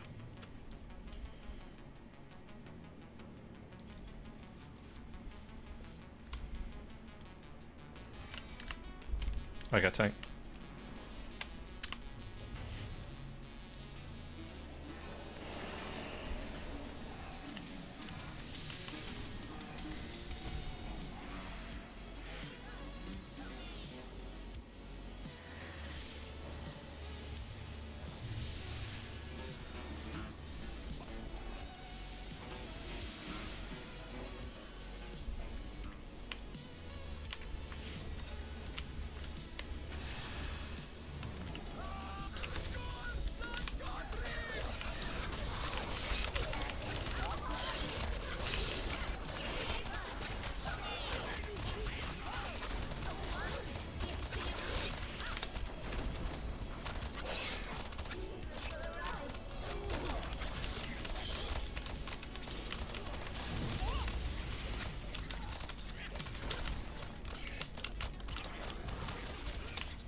My target plump.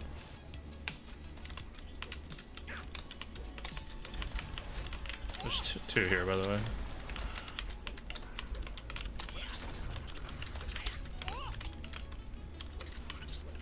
Next one, my target.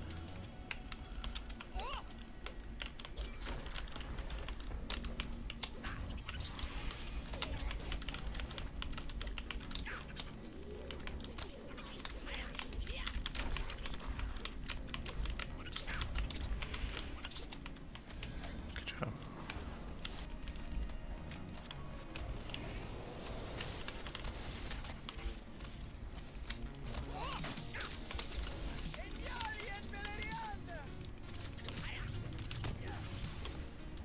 If you want to take them further in, you can. Take the young, that is. You still got time. You've got 3 blighted, 1 venomous next.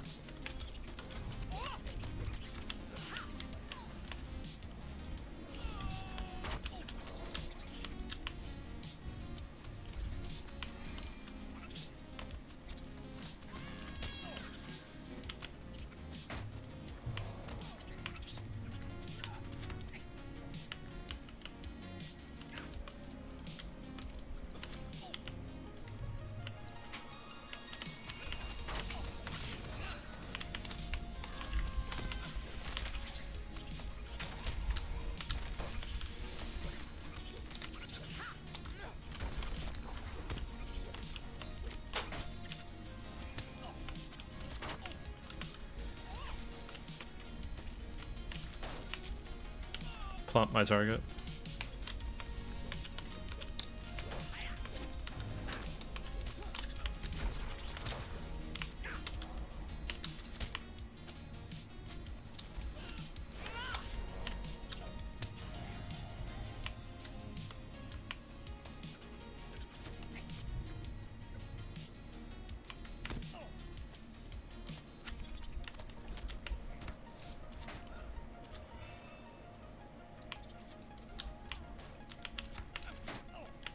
Yeah, I was gonna probably go down, maybe.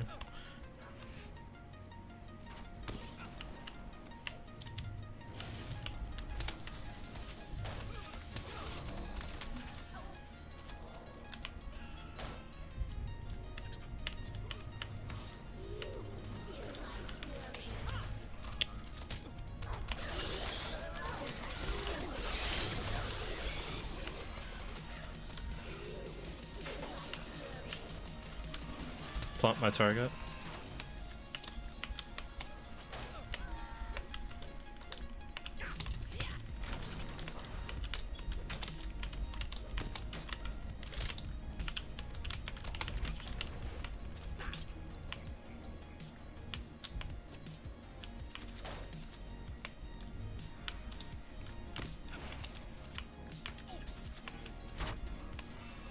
I'm gonna try to pick these two up. We need Othies on boss yesterday.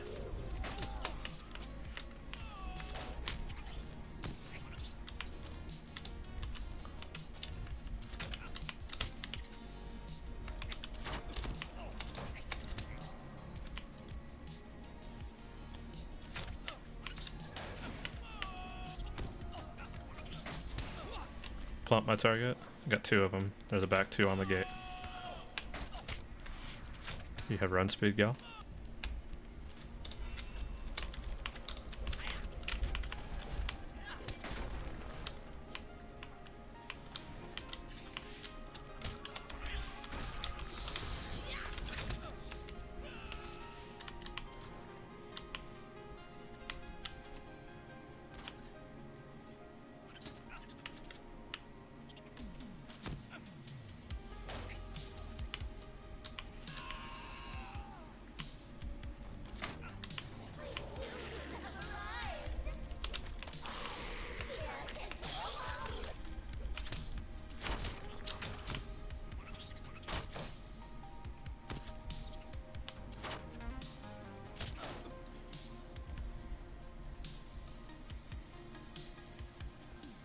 Oh.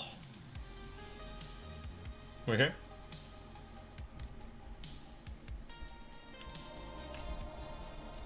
Yeah. I'm glad he called it out there, actually, Fish. It's a good acknowledgement by him.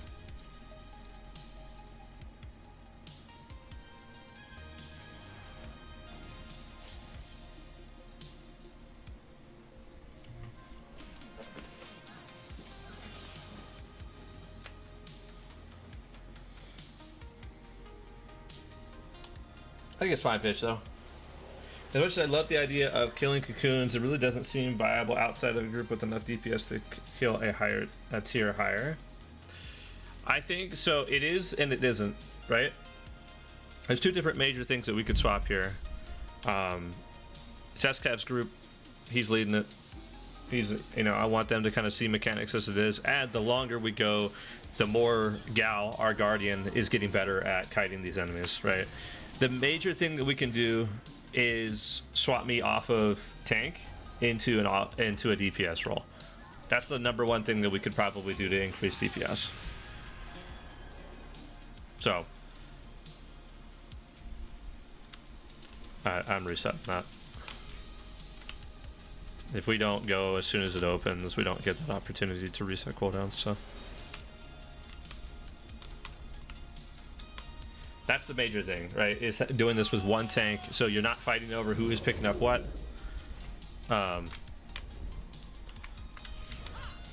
So that not only helps that, and it does an excellent job of kind of making sure you do meet that DPS check, right?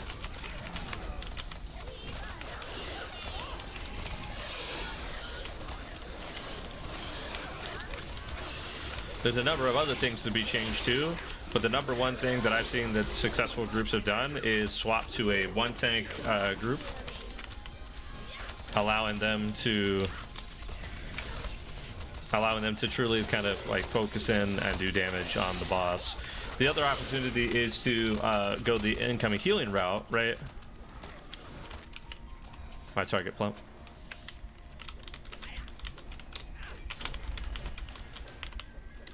Which is to completely ignore the plumps entirely and to make sure that they pop the incoming healing debuffs needed to ensure that there is no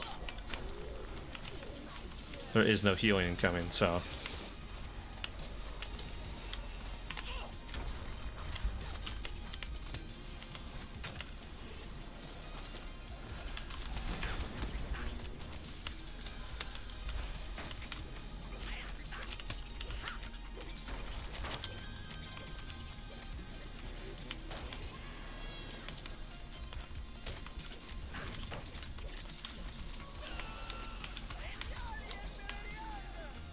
My target pump.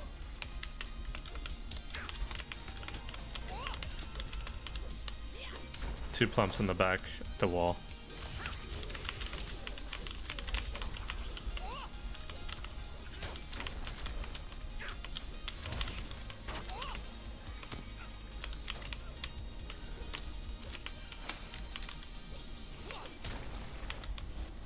Next target plump.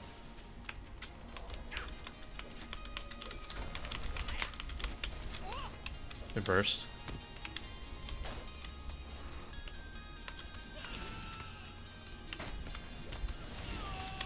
Oh, you have run speed? I got the incoming heal on release. My mind was rapidly changed. Yeah, no. Plump after that spiderling is in the corner again. But I fear we are dead. I think what it is more than anything though, Harad, is that in previous bosses, to my understanding on how it's all working, previous bosses have had a failsafe in place to prevent this exact situation from happening, which is where you can stack incoming healing to 100%. It maxes at 50% on previous bosses. In this particular raid, to my understanding, it is not, that safeguard is not in place. So you can put 100% incoming healing on all the bosses, preventing the heal from going on. So that's my understanding on why it's working on this raid and why it probably didn't work in previous raids that we've seen. Yeah, it's not a normal thing. So Agaris also, yes. Agaris less so because like when she pops for heal, it's kind of at the start. So not as relevant until maybe phase 2, but no. Also, her thing can be interrupted so quickly if your tanks or supports are on it, right? So sometimes it happens just by default because you have 12 people hitting the boss, right? So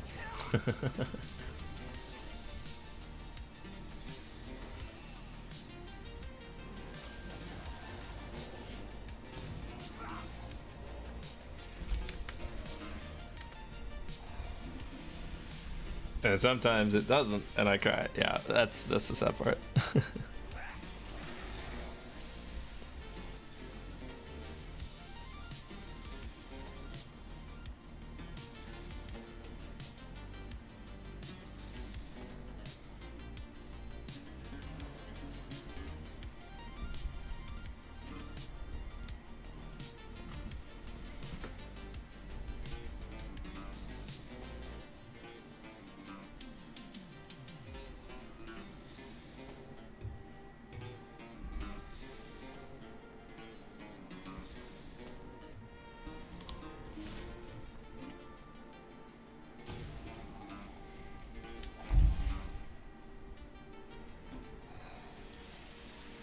Oh.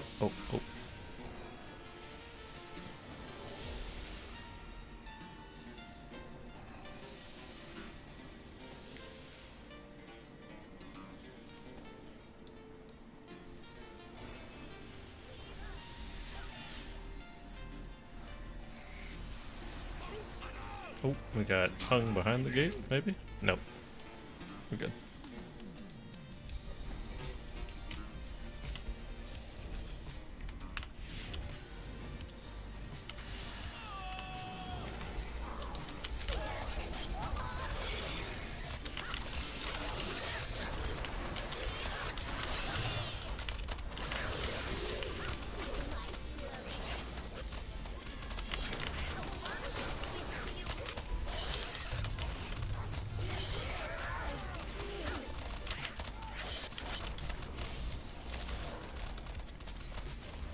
My target plump.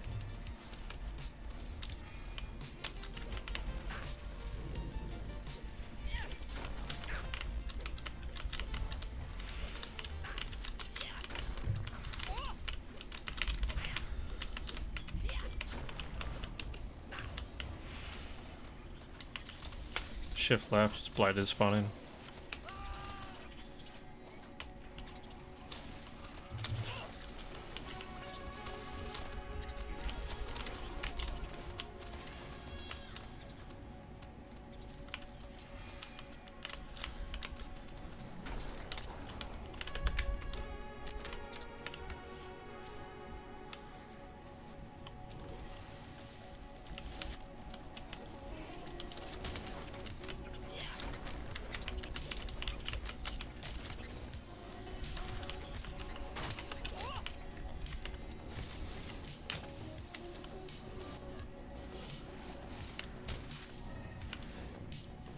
My target plump. We got 2. 3.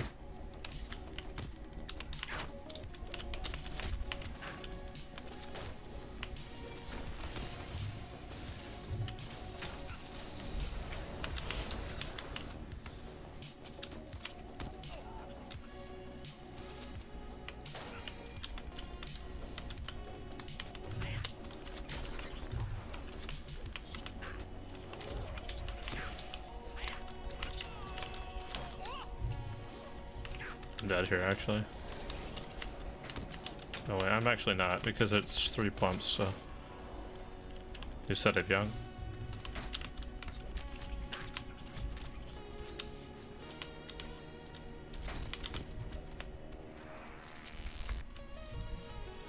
My target plump.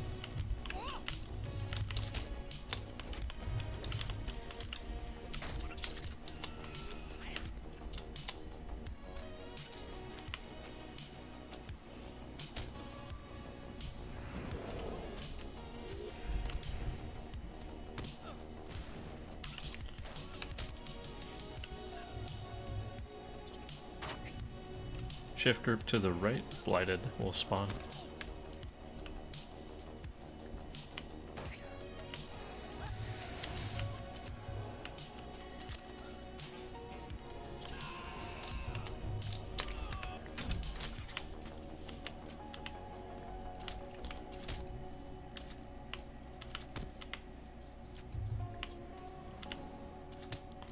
That'll be a wipe. That's Gal dead.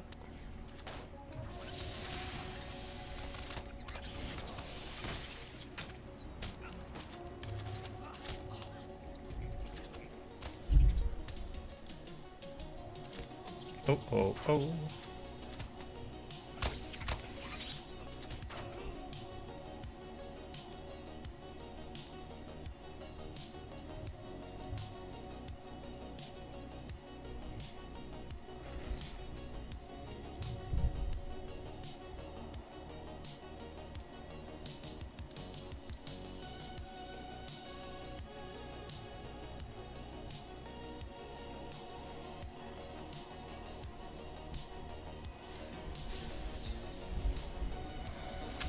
Gal, what are your thoughts on me dropping to DPS and you just solo tanking it? You think you're ready for something like that, or are you still getting used to kind of where everything's spawning so far?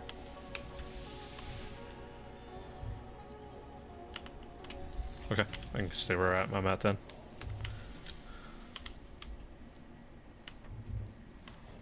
Okay, yeah, sure thing.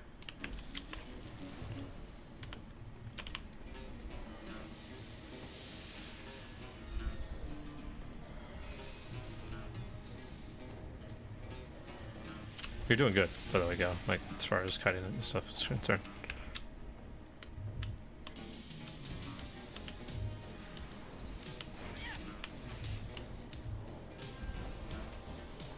I'm happy with where I think the supports and stuff are at. Gal's doing an excellent job tanking and stuff. We just have to find the damage to beat that enrage, which is a collection at that point of players.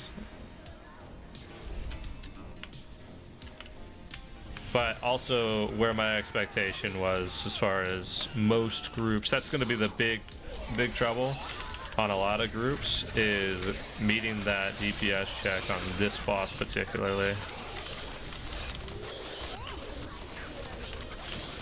Number of groups will struggle with that, I can guarantee it.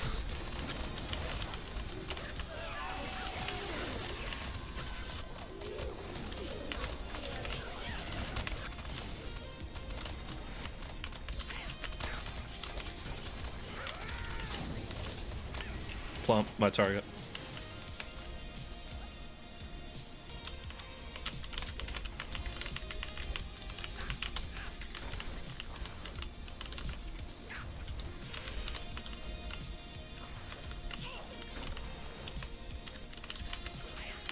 Sorry, he's already out here with me. He's out here with me.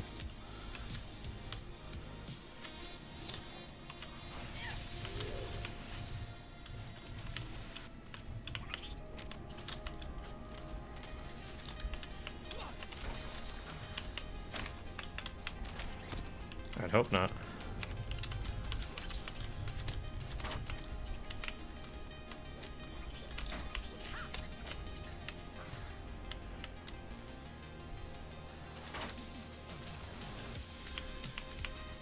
No plumps this go round.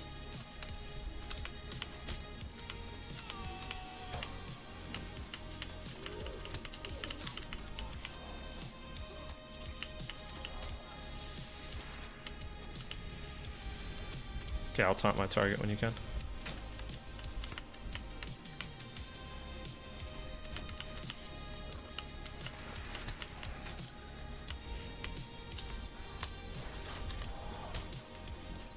Two venomous, two blighted incoming.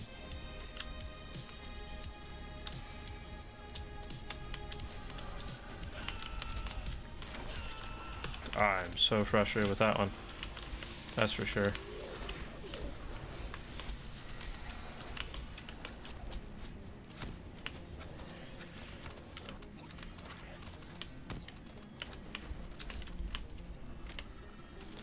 Three plumps in the back, go left or right.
If at any point a young or a venomous happen to catch up to you and hit you, there is the possibility that their next attack will be the random attack as long as there is a target within 6 meters.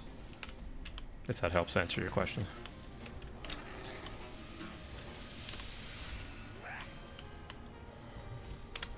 I'm getting tank side.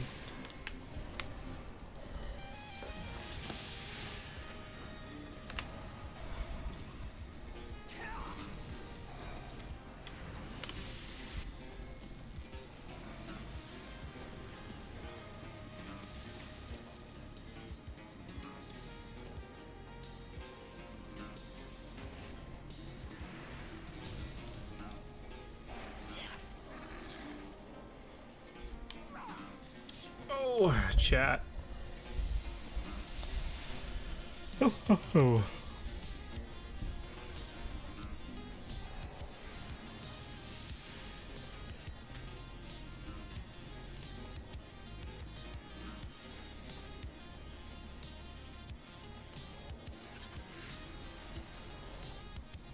Where the fish at?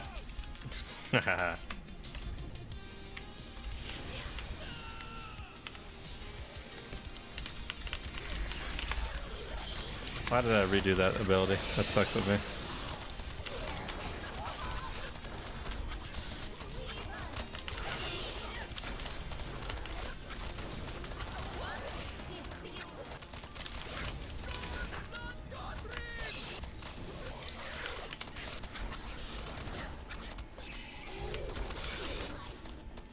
Plump, my target.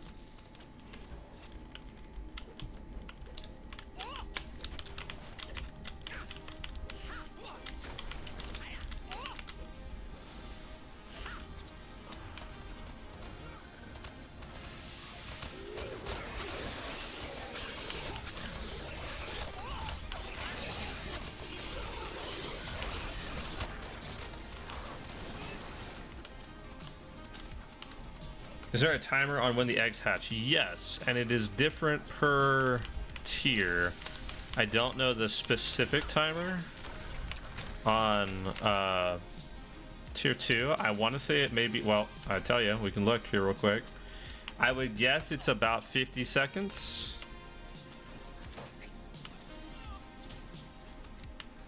Probably. Oh. My target, plump.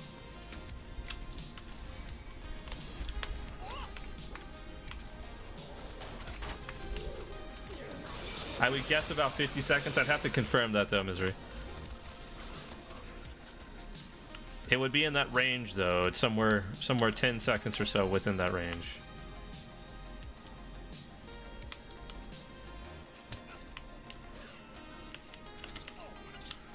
Oh man, I would love a heal.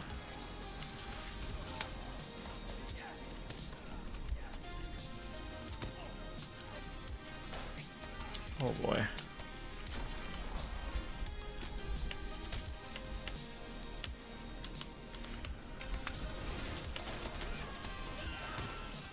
I've kind of messed him up. Nusa Young.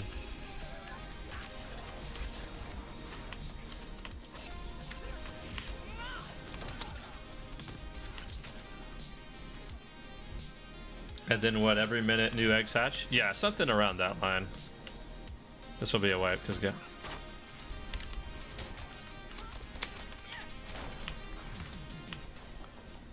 It's like 5 hatches doing raid. Yeah, something like that. It's like 5 to 6. I'd have to rewatch the footage back on our clear on Friday, because that one was like a couple seconds prior to that one was a couple seconds prior to it. Plunk in the back. Oh, it already hatched. That's a shame.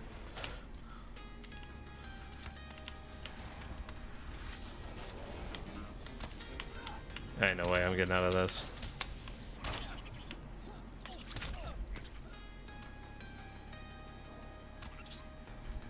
No, the only time that they're vulnerable is when they're green. That goes for any of the egg sacs that are in the room.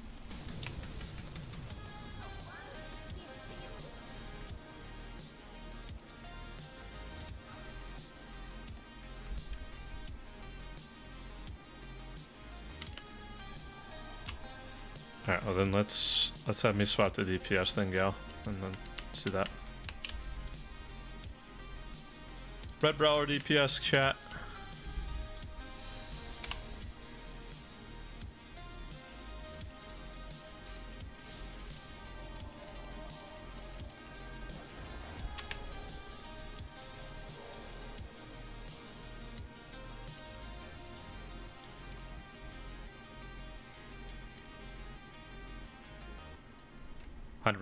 So if you've got like a space, right, the benefit of us having just you on tank, right, is now you're not fighting over anybody, right? Everything is yours. There's not a single thing where you're trying to be delicate on taunting something different, right? So part of that benefit means that you can put Bastion in one corner right on top of an egg, and now that particular target is just going to come straight to you, because that's just going to be how that works, right? And then everything else will come to you from Bastion, from War Chant. That will be the main source, but you also have your AoE taunt, and then single target taunts. You can hit eggs as you're running if you need to build like up the shield taunt if you wanted, but ultimately once you have it taunted for the first time or something of that nature, it's typically already on you, and you won't have to worry about it afterwards.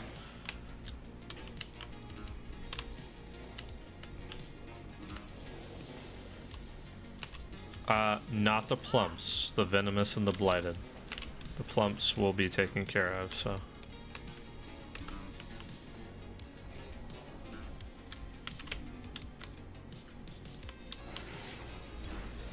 Good to know. I keep using Grievous Wounds right before the plumps were announced. Yeah. Yeah, Grievous Wound is the major incoming healing. So if you've got some incoming plump spiderlings and they hit the boss, right, you want to do it just before they reach it for the incoming healing strat. We're trying to do the just go out and kill those egg sacs first. So that would be When we do it in tier 2, we actually have 2 different callouts, Misery, for you specifically, right? The red captain. We have plumps walking when they hatch. That way, the red captain knows to hold on to their grievous wound, and then we have like a call out such as like debuff. That way, it makes sense for the red captain to hold their stuff, you know.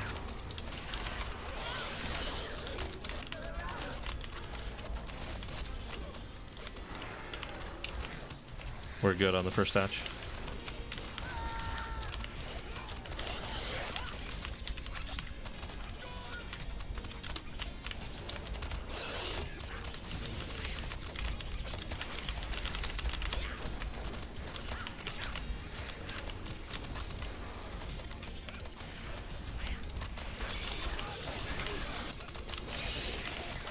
Young is still loose out there.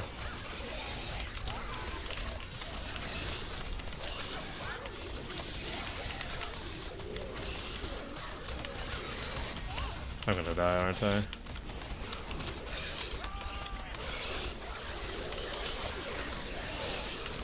That's...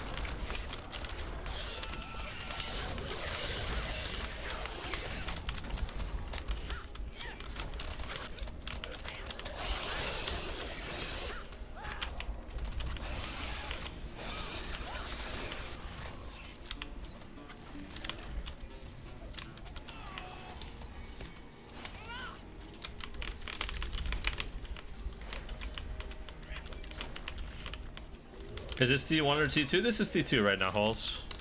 We have a brand new group that wanted to take some swings at it this afternoon, so they asked me to come over and help. So yeah, we had the 2, but the first one was like 7, 8 seconds before needing to use it, unfortunately, so the heal hit right as it came off CD. Yeah, that sucks. Suffering? Hey, I mean, it's we got some people that are learning, so.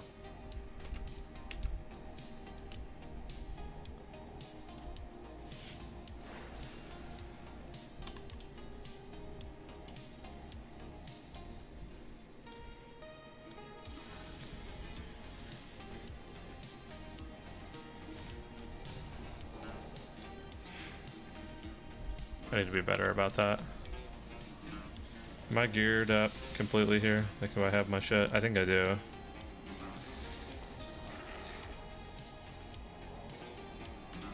Yeah. Yeah, we're good.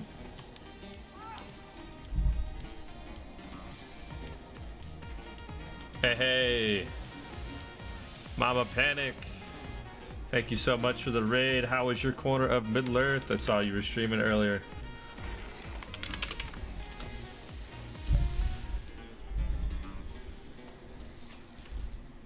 If we're CCing them ahead of time, then that's a mistake. It should be just yellow bar interrupts on each of them, and then CC them when they get underneath the boss.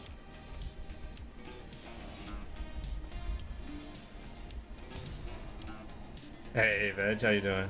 It was good till I got hacked on Discord and spam rated on Twitch. Oh man, so sorry about that.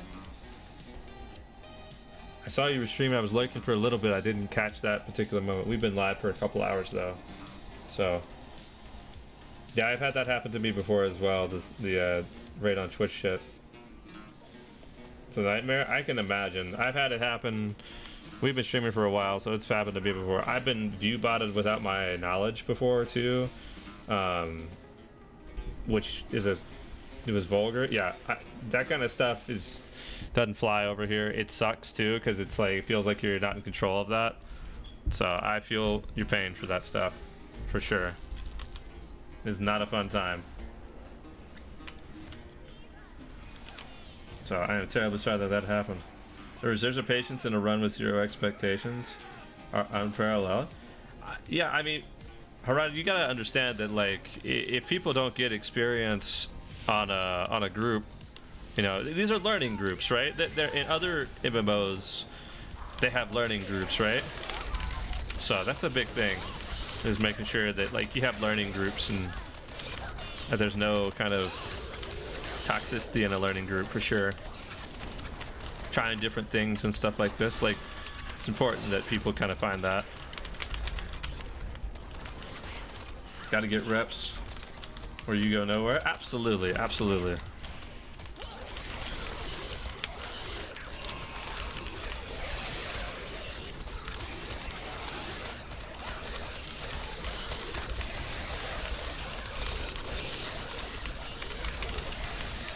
Let me see if I can kill the young first this time and make him more comfortable getting the new ads as they spawn in. Because that seems to be an issue right now. There, he's got no young to deal with.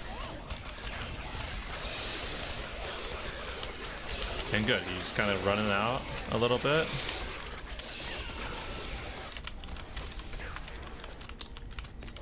Exactly, I run with the same type of groups. Frustration only sets in with a group that who should know better. Yeah, absolutely.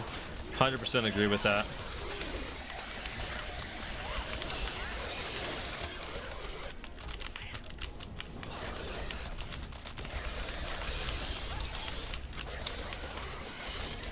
Oh man, he got me.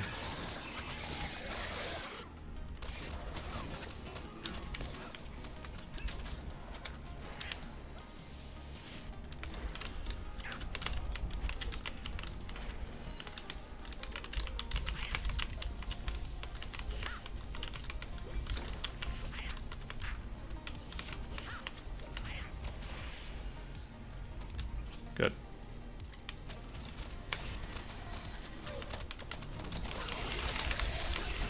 No way. Don't tell me the Fear Spider's coming back for me again.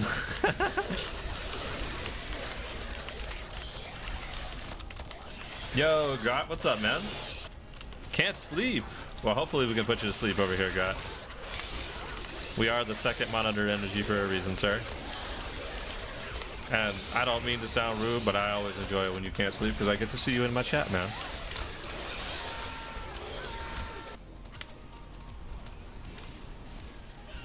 I know that may come off as bad, but...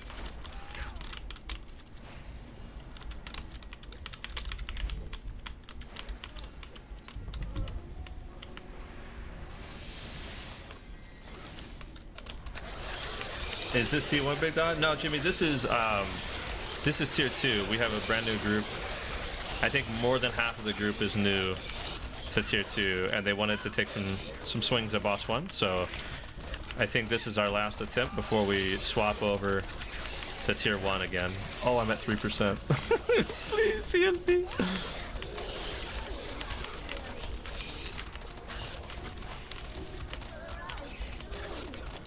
Dude pumps out there. Oh, there's another one up too. That sucks.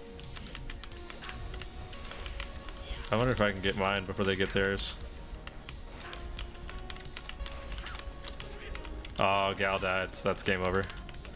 Oh, but I'm beating them though. Oh, I'm gonna beat them.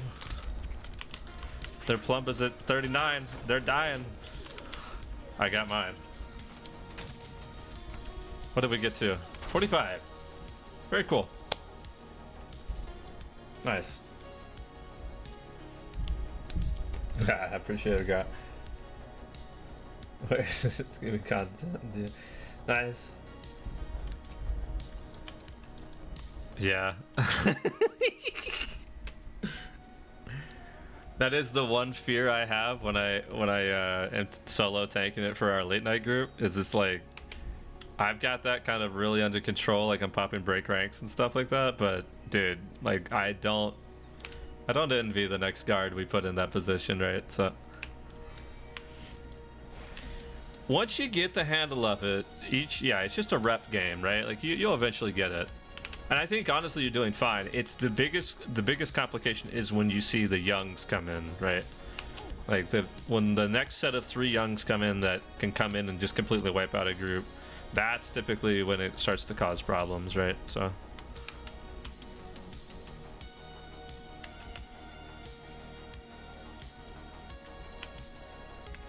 I would recommend not having any of them hang out for a second or two, but if you had to pick targets, Young will shred the group, so will Venomous, and Blighted will as well. In that order of priority, that would be like what I would recommend. But all of them, you don't want them in the group, so. Tier 2 Prod Gang on Marriott, going super style, but we do it all right. Where are you guys at, Grot? What boss? Got further than Thursday group. We only got to 160. Nice, nice, nice. Very cool. Boss 2, where are you guys at on boss 2? Like what percentage wise? Mechanics is learned. That's good. That is a good part. So how are you guys handling, if I can be so bold to ask, how are you guys handling cascading? So are you guys putting them down like the center line, or you guys got a different strategy kind of lined up? Sorry, Jimmy, I missed your message. Nice, I'm with Defenders at Helm's Deep and have been trying tier 2 progressions. Brother, it's rough. Yeah, I don't know, Jimmy. I think it really boils down. I don't know where you're at, Jimmy, but I would say the biggest piece of the puzzle of the raid is your tank. Your main tank in Boss 1 does so much heavy lifting, it's crazy, because at the end of the day, it is all about kiting those ads or tanking them, right? Whichever you're doing, but the tank is doing a lot of heavy lifting, and everyone else has just got to pull their own weight evenly for the DPS. That's a big part of it, is like, I am always going to tell people to go hit the training dummy all day, every day. So, yes sir, I am here. What's up?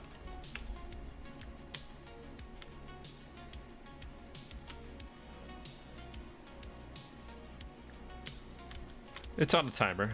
I believe at the end of the Oathis burn, or about almost to the end of the Oathis burn, you'll find that one set of eggs start, and it can be anything. The one thing I haven't seen happen is 4 of the same type. It can be 3 and 1, 2 and 2, 1, 1 and 2, but it will never be 4, I don't think. I've never seen 4 plumps or 4 of anything at the same time. So that would be, it's on a timer though. I think it's every 50 seconds. I might have to confirm that. I tell you who would know, Tithan has it on a prime timer, so she has it down to a T, so I'd ask her the specific timing of it, but I think it's 50 seconds. You're probably correct, but I don't run plugins, so, because I go off of vibes. It's probably 50 on tier 1 then, and then, yeah, something like that. Might be something. I know that every particular timer in this raid gets, like, upped every tier, so. Like, I think it's a 6-minute rage on tier 1, 5 minutes on tier 2, 4 minutes on tier 3, right? So. Boss 1 is honestly the most annoying boss. Even boss 3 can go better. I mean, you're kind of right, Holes. We were playing around with it, going for the rotate strat, but I don't think I was playing it properly. For us personally, it has been a matter of getting the right people, the right comp. That's been the slow process on Mary. Figuring the puzzle to fight is one thing, having the people capable is another. 100% agree with that. Can keep 100% uptime on incoming healing debuffs with Warden, then just time the debuff with other classes from the plumps and come closer. Yeah. There's been a couple of groups on the Knights of Kingstead group that I've been a part of here. We're always kind of chilling, doing that. Our late night group has gotten it down. We got boss 1 and 2 on Friday night. I'm not as familiar with how far the Thursday night has gone. This is the first time the Monday night group has taken a shot. There's a lot of crossover between Monday night and Thursday night though. But I think they started like last week, if not like this past week on Thursday. So they've had a lot of tier 1 kind of chances. They haven't dove into tier 2 nearly as frequently as our Friday night group. So Friday night group's a little bit further ahead. So we saw 4 plumps once and we said F this and reset. Ain't no way that's the case, Obi. Ain't no way that's the case. I don't believe it. I don't believe you. I feel like as of 47.4, surely that has been updated to not happen. I would lose it if that's the case. I would lose it if that's the case. I don't think that could be a possibility.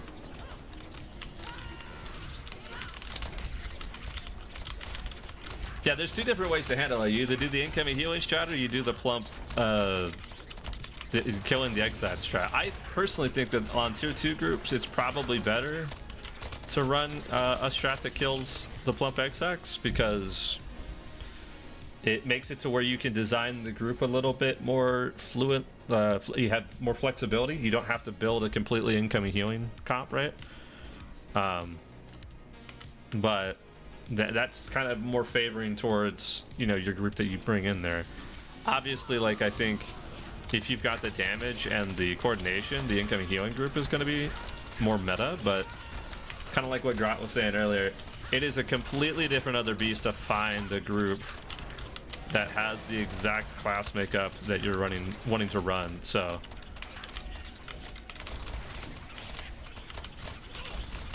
far more important that you get the people that you want in there that are capable than the class makeup, and then you just make it work afterwards.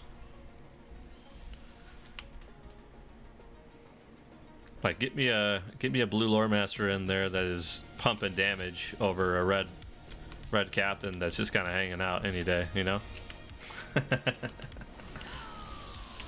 I prefer popping them. Incoming heals feels cheesy, to be honest. I feel like I'm with you personally. I feel like popping them is the way to go.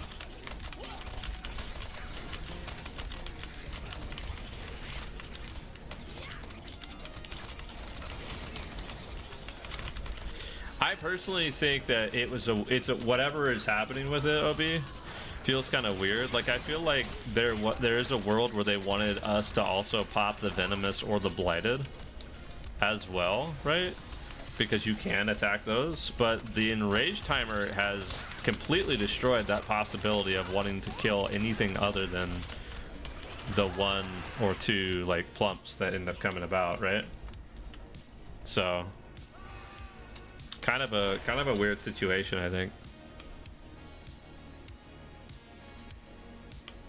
I would love to have seen what their original like design philosophy is with that, but I don't think that's ever gonna happen, right?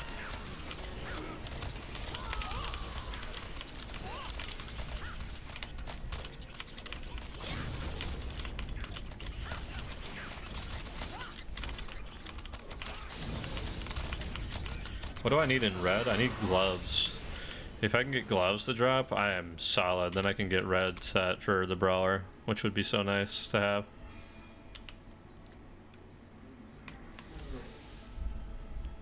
The Lady of Light calls to you.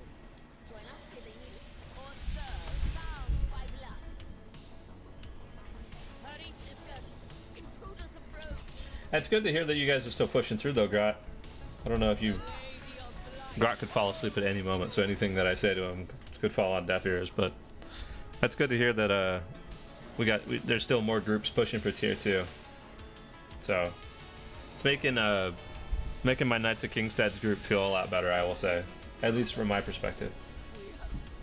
It's doable, 100%. I would say that, like, if the wall is boss 3, that makes me feel really good, because if you can get to a point where you farm boss 1, you farm boss 2, you get your 4 set and you barter for your 5th piece, makes it very doable, makes it very achievable, I think, and certainly is making me more optimistic about it, 100%. So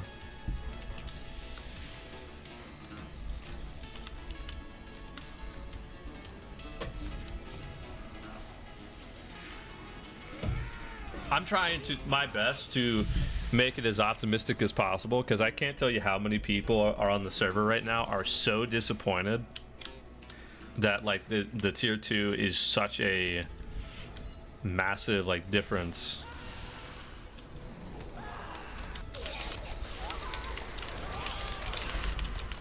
Like, I've got people that are about to quit the game because all they can get into is tier 1s, and all that really is available to them is getting their like 1 or 2 cloth or armor scraps a week on that one character.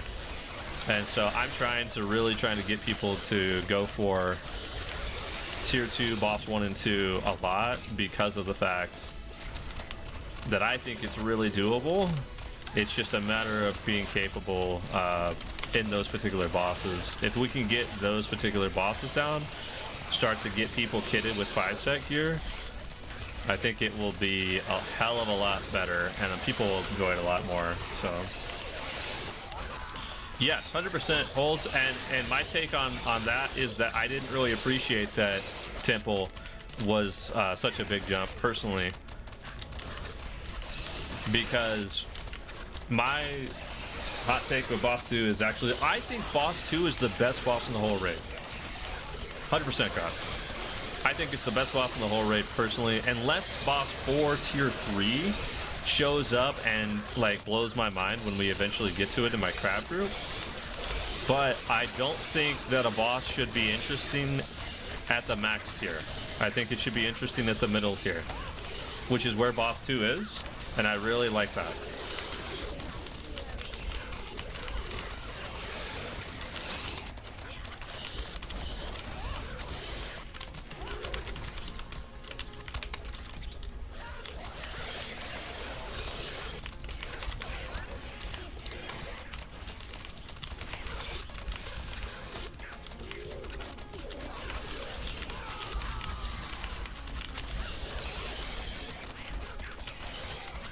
I actually like boss 3. I think boss 3 is interesting. I just think that the coordination needed on boss 2 is a lot of fun. So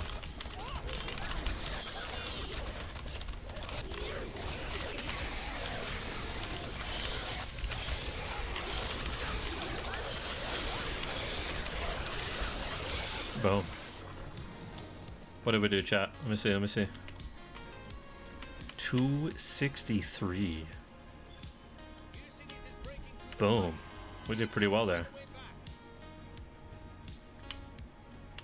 We're pumping. Did I get anything?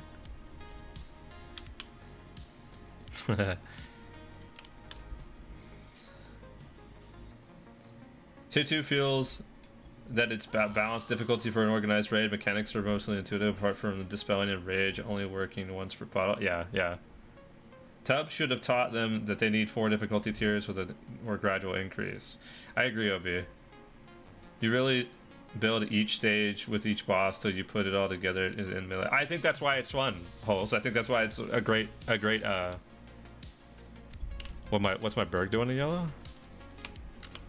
I have no clue. I know that it would probably, I know on the dummy it was 85k.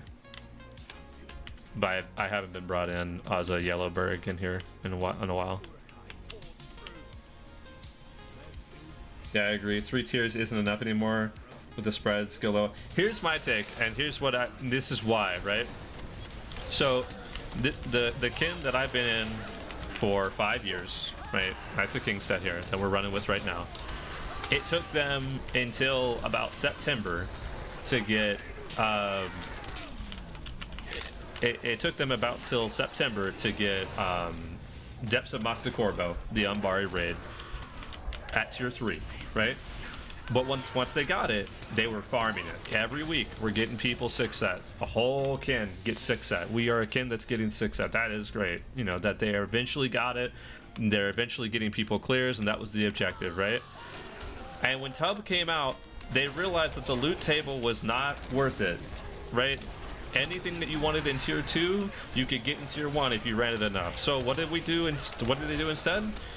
They instead went backwards to DMK and they went for tier 4, and they were getting tier 4 clears for their gold offhands, gold cloaks, gold shields. That is not an opportunity that will happen at 160. That's why I think that there needs to be another tier. Because in this current setup, eventually this kin will get tier 2, we'll get it on farm, we'll get everybody the 5-set bonus, that's great. And then there will never be an opportunity for this kin to proceed to progress any further.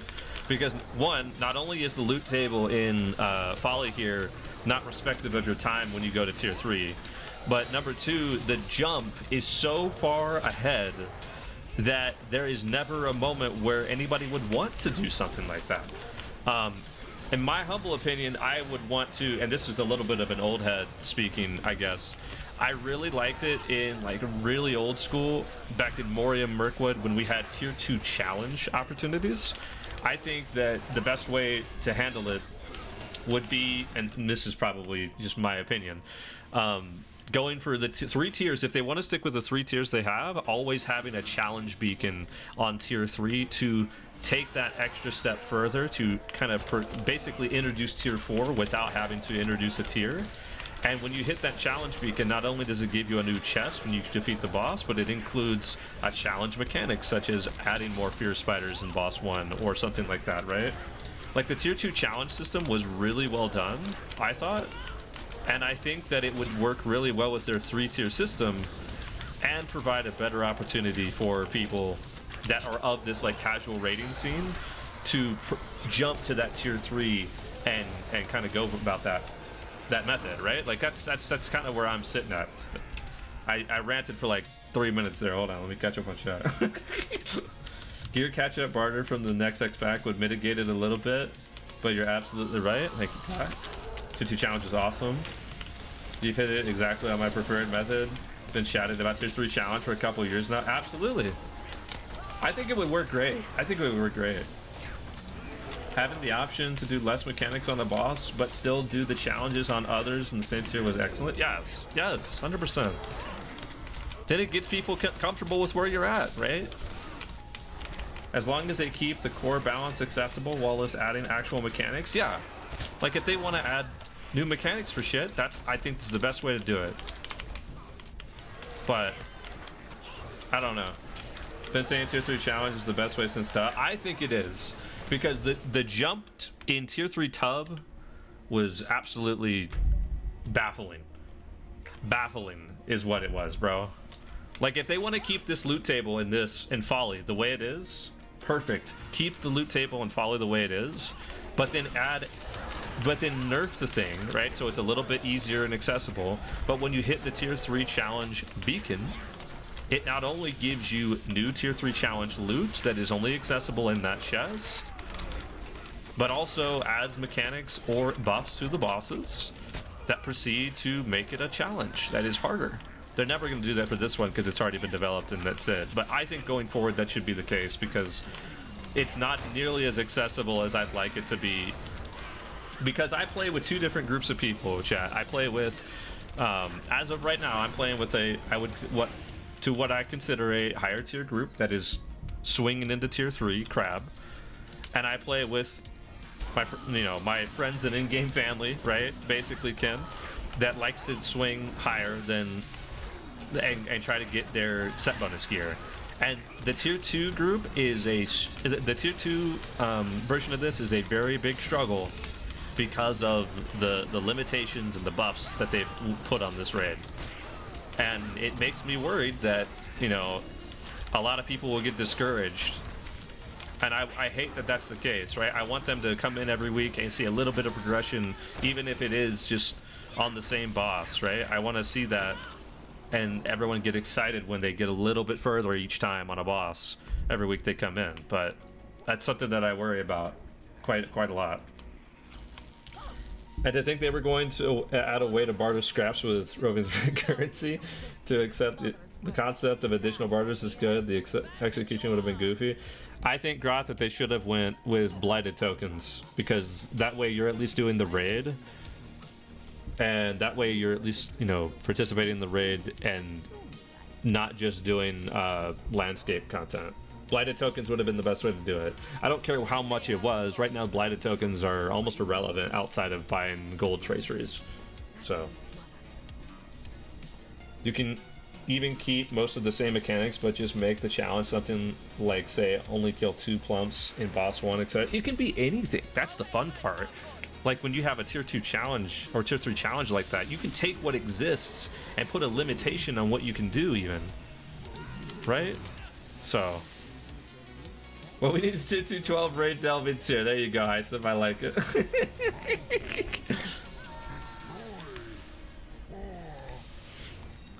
Let's lock in, chat. Let me get a nice parse on Red Brawler. Throw me my oathies. There it is.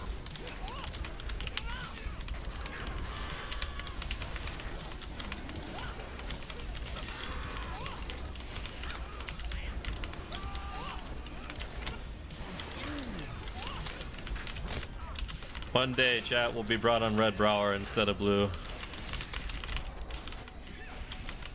But it is not this day. Well, I guess it is this day because I'm actually in Red Brower spec.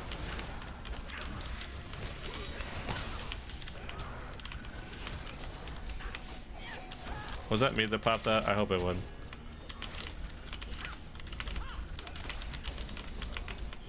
Boss one is literally just ignoring all mechanics and nuke it. Absolutely, and that's what's kind of disappointing. I don't necessarily hate that, but it's not because it's because if we follow the mechanics, it is resulting in it's resulting in hitting in rage in most groups, right?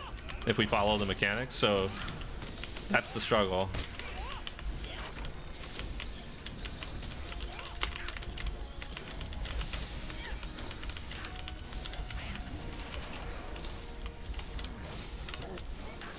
That's just poor design then? Yeah, there's a lot of problems I have with it. My biggest struggle with bosses in general is that if I am especially because I've tanked for so many years, man, I cannot express to you how disappointing it is to be a tank, be gearing your character for a few months, 4 months, we'll just say 4 months is a nice number. You're gearing your character for 4 months, and then when you finally get to the instances, they hit you with a fight that is so difficult to your character that instead of taking the damage that he was meant to be taking, he instead has to run around in circles.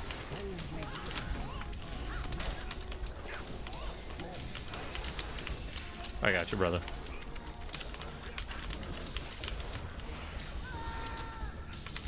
That is, as a tank perspective, that is the worst, man.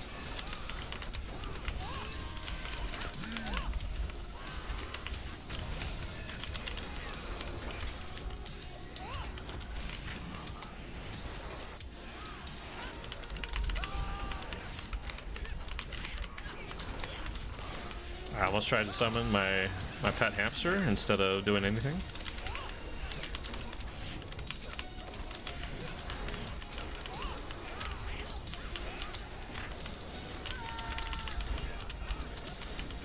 Rotate him a bit when you can. The raid team is crowding me over here. I'm scared.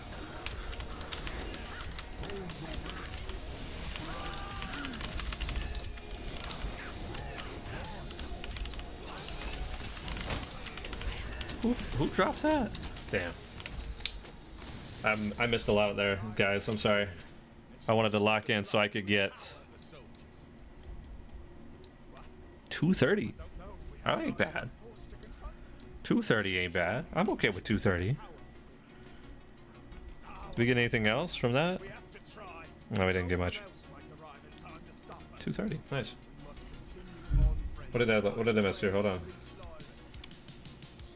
So challenge would be ignored most of the time. Boss 1 is literally just ignoring all mechanics. Knew that. I read that. Boss 1, no XX even killed it. I am really struggling to drive and read at the same time. Boss 2, Blighted's out. Just out support Blighted's. Boss 3, just nuke bosses in correct order.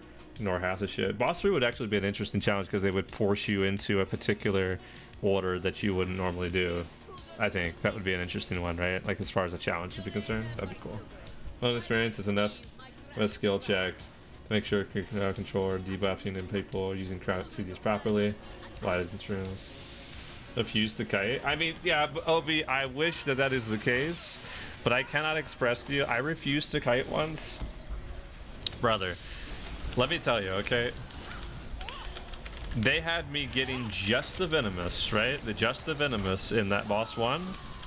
My taken was at 60,000.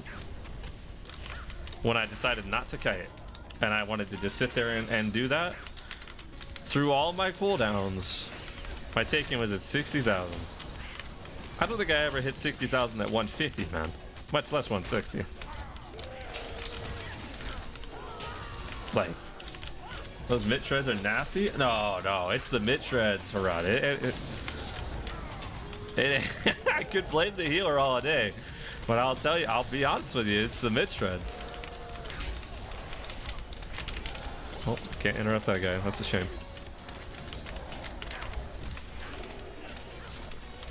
I don't know. It is what it is. You know what I mean? I truly do wish that we had a better solution to make the raid a little bit more accessible, though. I'm gonna get smacked if I don't pop something here. Yep.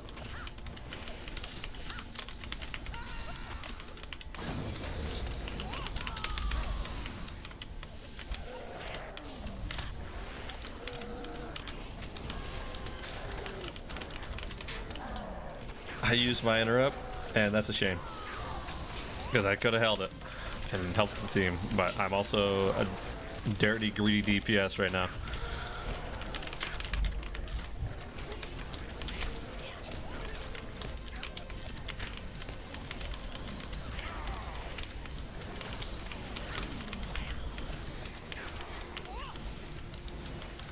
I'll make my group kill Venomous before I agree to the kite strat. I don't disagree with you, to be fair. And in fact, I know that it can be done too. You know what I mean, OB?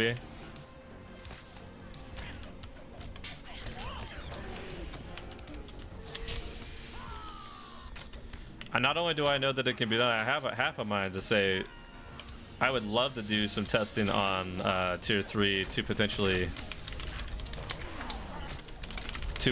do like solo tank on tier 3, but I don't know if it can happen.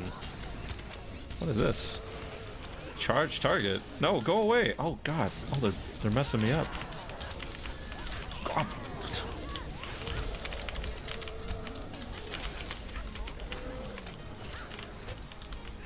Tier 2 you can generally just stand on boss and AoE, but it's tier 3 that's a problem. Yeah. Solo tank tier 3 is practically meta at this point. I know, yeah. I haven't done it enough on tier 3 is the problem. We did it like once or twice, and that's not every time afterwards. We've had we've been perfectly fine. Of course, we didn't get boss 1 until like last week, not last week, the week before. So.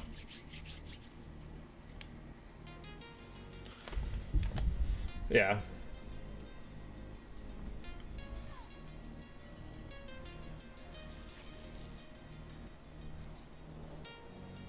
I still encourage the kite strat on tier 2 though, Harad. Only because it's just better to get people used to it. And genuinely speaking, I haven't seen a benefit to keeping the young and venomous in yet, unfortunately. Like, yeah, they get taken out faster, and to be fair, on tier 2 you can officially like burn them down with AoE, so I don't necessarily hate the idea. You can go different ways with it. I've just found better luck with kiting it in boss 1 tier 2. Yeah, also DPS bars go big. I'm cool. I'm not set foot in tier 3 yet. All the bros killed it though. Yeah, I mean, there have been people that have been killing it, to be fair, right? So it's not like it's an impossible thing. Why are we fighting over here, guys?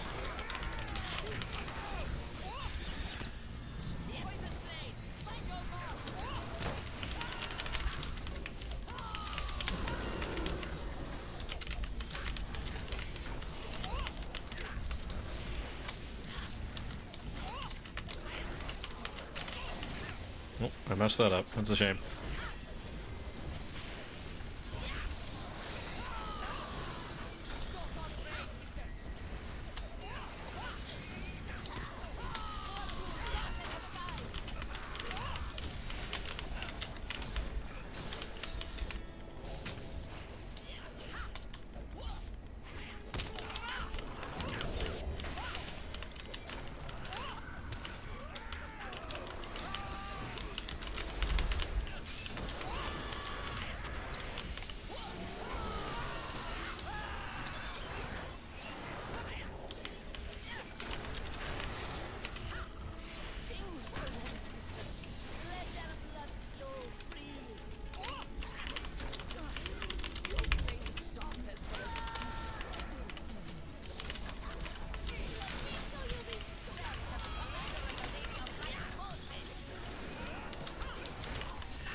I like the raid though, chat. I really do. It's just I do get disappointed in the level of difficulty on the tiers. Don't give me. All of this to say that my ranting. I do enjoy the raid quite a bit at tier 2. The tier 3 is what I get the most butthurt about, if I'm gonna be quite honest.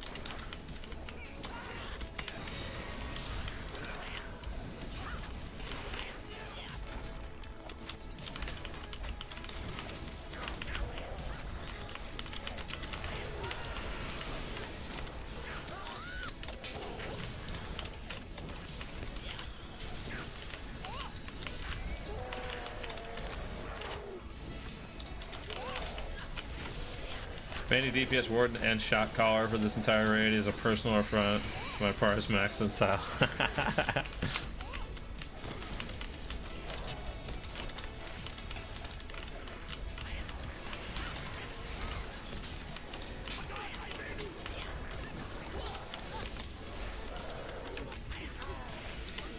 Do you think we get a blood orb before he drops?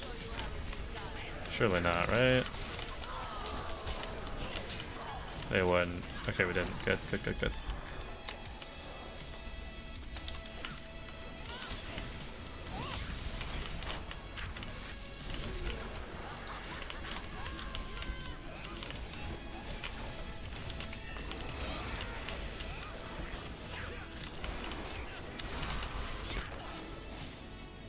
Off FPS.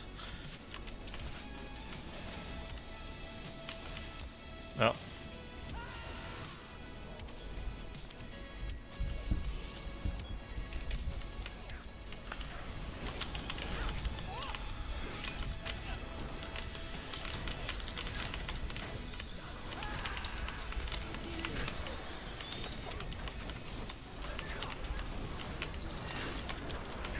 Garden Hunter are my preferred yapping classes. What do you mean preferred yapping classes? Break that down for me. I'm curious on what this means.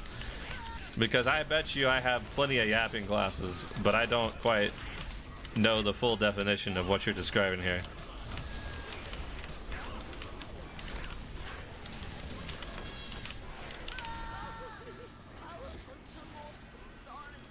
No brains required, just chat through raid. The bad part is I think that I am that way on every class except for my DPS classes, which is part of the reason why we only tank on stream, we do support on stream, we eat snacks on stream, all because of this. We're going with Christier. Oh, how dangerous. Wait, where's my mouse? Can't find me. There we are.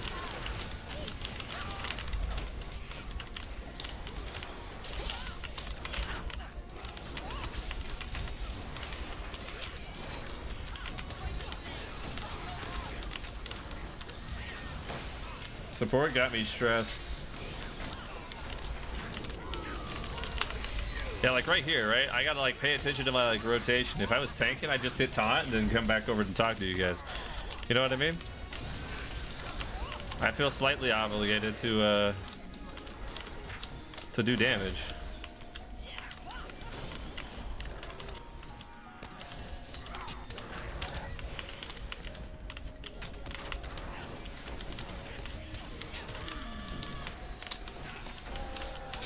Slightly, you know. Like, it ain't that serious. Why is she over here now? See, I feel like this would be the reason why we would have killed Agaris first, but I'm staying with the tank here.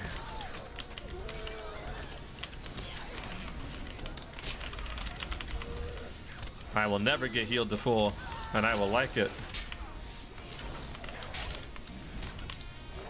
Shit. Oh, I got healed to full. Shit. Oh, he's gonna kick him into the guards. Oh yeah, he kicked him into the guards.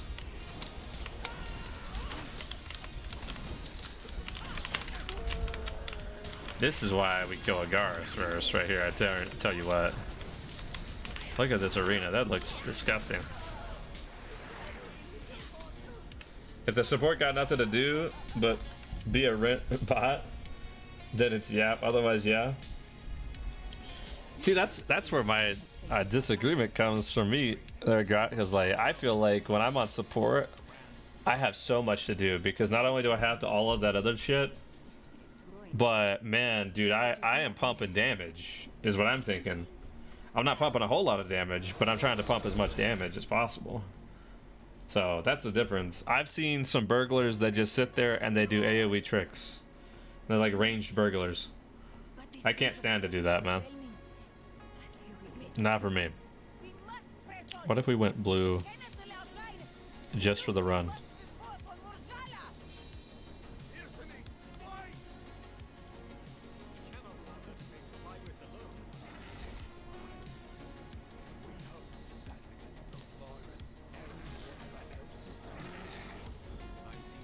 I have a feeling it's not gonna matter.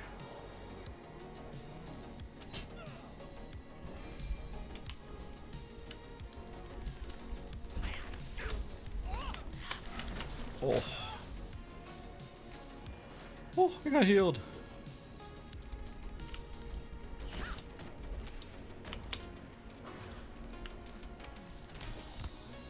Give me a bubble. Oh, that looks dangerous. I don't know what you're talking about. I think because you're bad, you decided to give up and blame somebody else. Just excuses. That's all I'm hearing. If you wanted me to kill you, you should have just asked. Because I didn't. What do you mean? I'm so confused. Yeah, everybody but the tank is bad in this run through. That's how it works. Oh yeah, because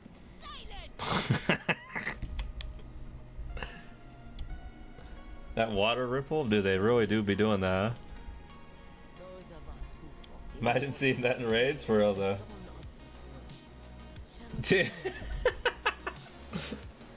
I think it's funny, right? So I played with like a ton of people. The people we're playing with right now, settings are high. They are here, right? The people that are doing the tier 3, they're on PlayStation 2 graphics. And I can't stand PlayStation 2 graphics, dude. Like it's a crazy difference. I can't stand those PlayStation 2 graphics. I don't even know why they exist. It's so funny because we got people on stream that come in like, wow, this game does not really look amazing in graphically. And I'm like, dude, we're not even to the lowest. You know what I mean? We could be lower than where we're at now. I prefer low graphics if it's cooking my computer, right? But it doesn't really cook my computer with this game. So I leave my shit on high always, since I always forget to change them. Yeah, for sure. Hey, what's up, Smitty? How you doing? Yeah, why didn't they just make the PlayStation 3 first? 8-bit or no gaming? Oh, don't remind me. There is 8-bit graphics in Lotro, man. If you wanted to see them, we can show it to you after this raid. They're in big battles, and they're amazing. I love it. PS2 graphics up to rich for my taste. Oh, are you still on the PS1, Nico? Is that where you're at? Oh, wait, we're supposed to be retreating. Whoops. My bad.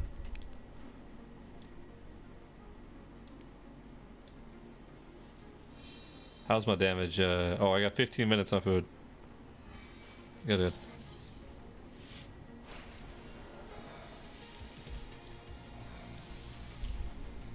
When I was doing landscape streams, I tried to put them up to the max in certain regions in the latest expansion. It cooked my frame rate. It does.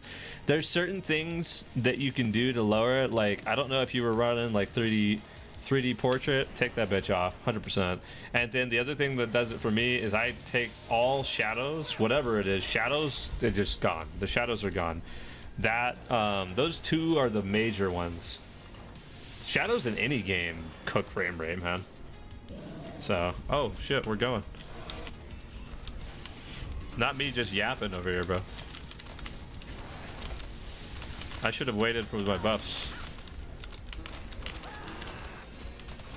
Because we're not popping Oathies until mushrooms. And I heard him say that, and I proceeded to pop all my buffs like immediately. Like a goose.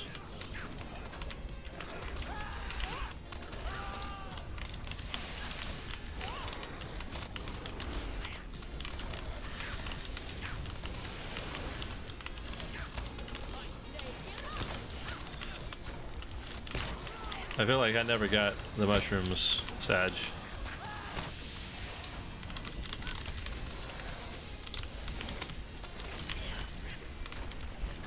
Dynamic shadows are killer. The bump in mapping on ultra high was changed with Umbar and not optimized whatsoever.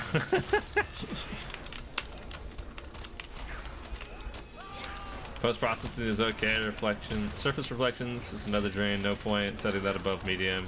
It starts to render things you don't even see under at all in the water reflections. Yeah, there's a number of things like that where it's like they're only good to a certain point, right?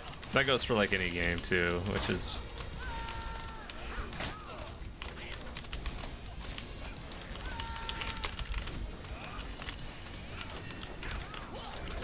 dip, dip, dip, dip, dip.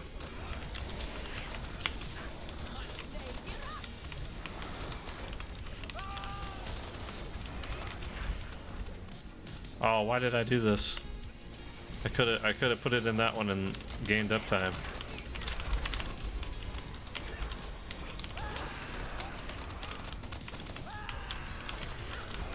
The enormity of your finals is the only excuse for lack of plugins. Listen, okay? Don't you talk to me about my UI, okay? Listen, okay, there's a reason we have enormous vitals, okay? I don't know if you've ever seen the stream in portrait, or yeah, in portrait mode for our YouTube short friends, but they need them this way so they too can see what's going on, okay? It's important.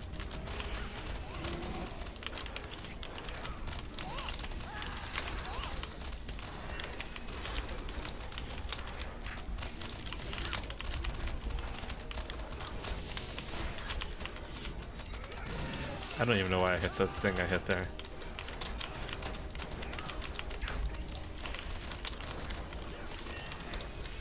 Sleepy is a chat who isn't crunching on plugins. I hate plugins with a passion, bro.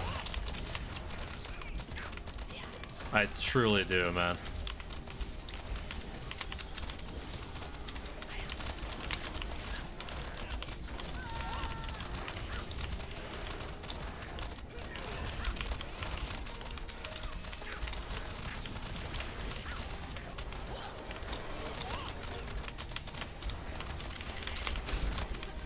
YouTube stream is better because what do you mean I can't insta rewind? See what said during a race. That's disrespectful. They said I on Brawler.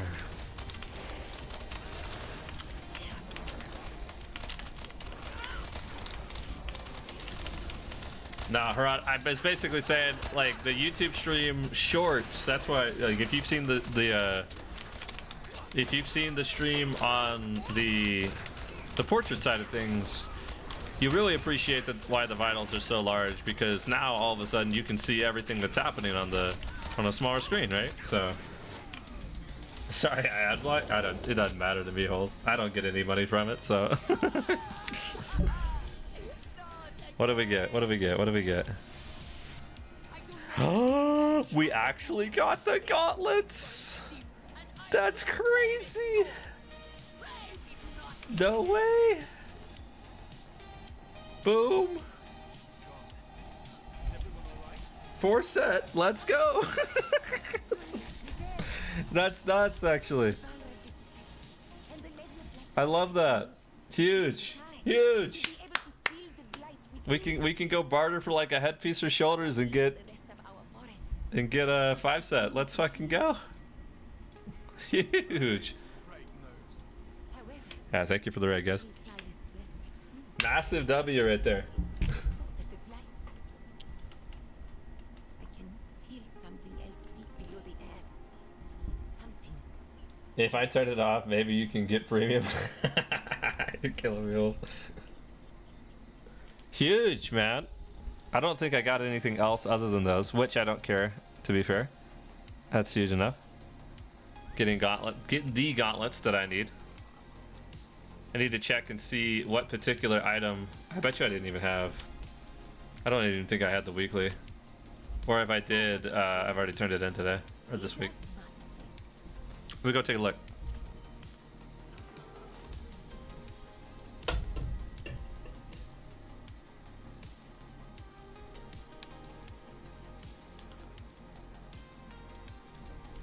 Let's go take a look.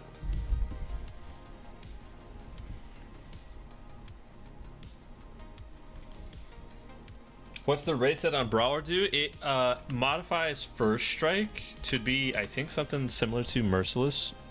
So, First Strike now grants 10% melee critical chance for 5 seconds.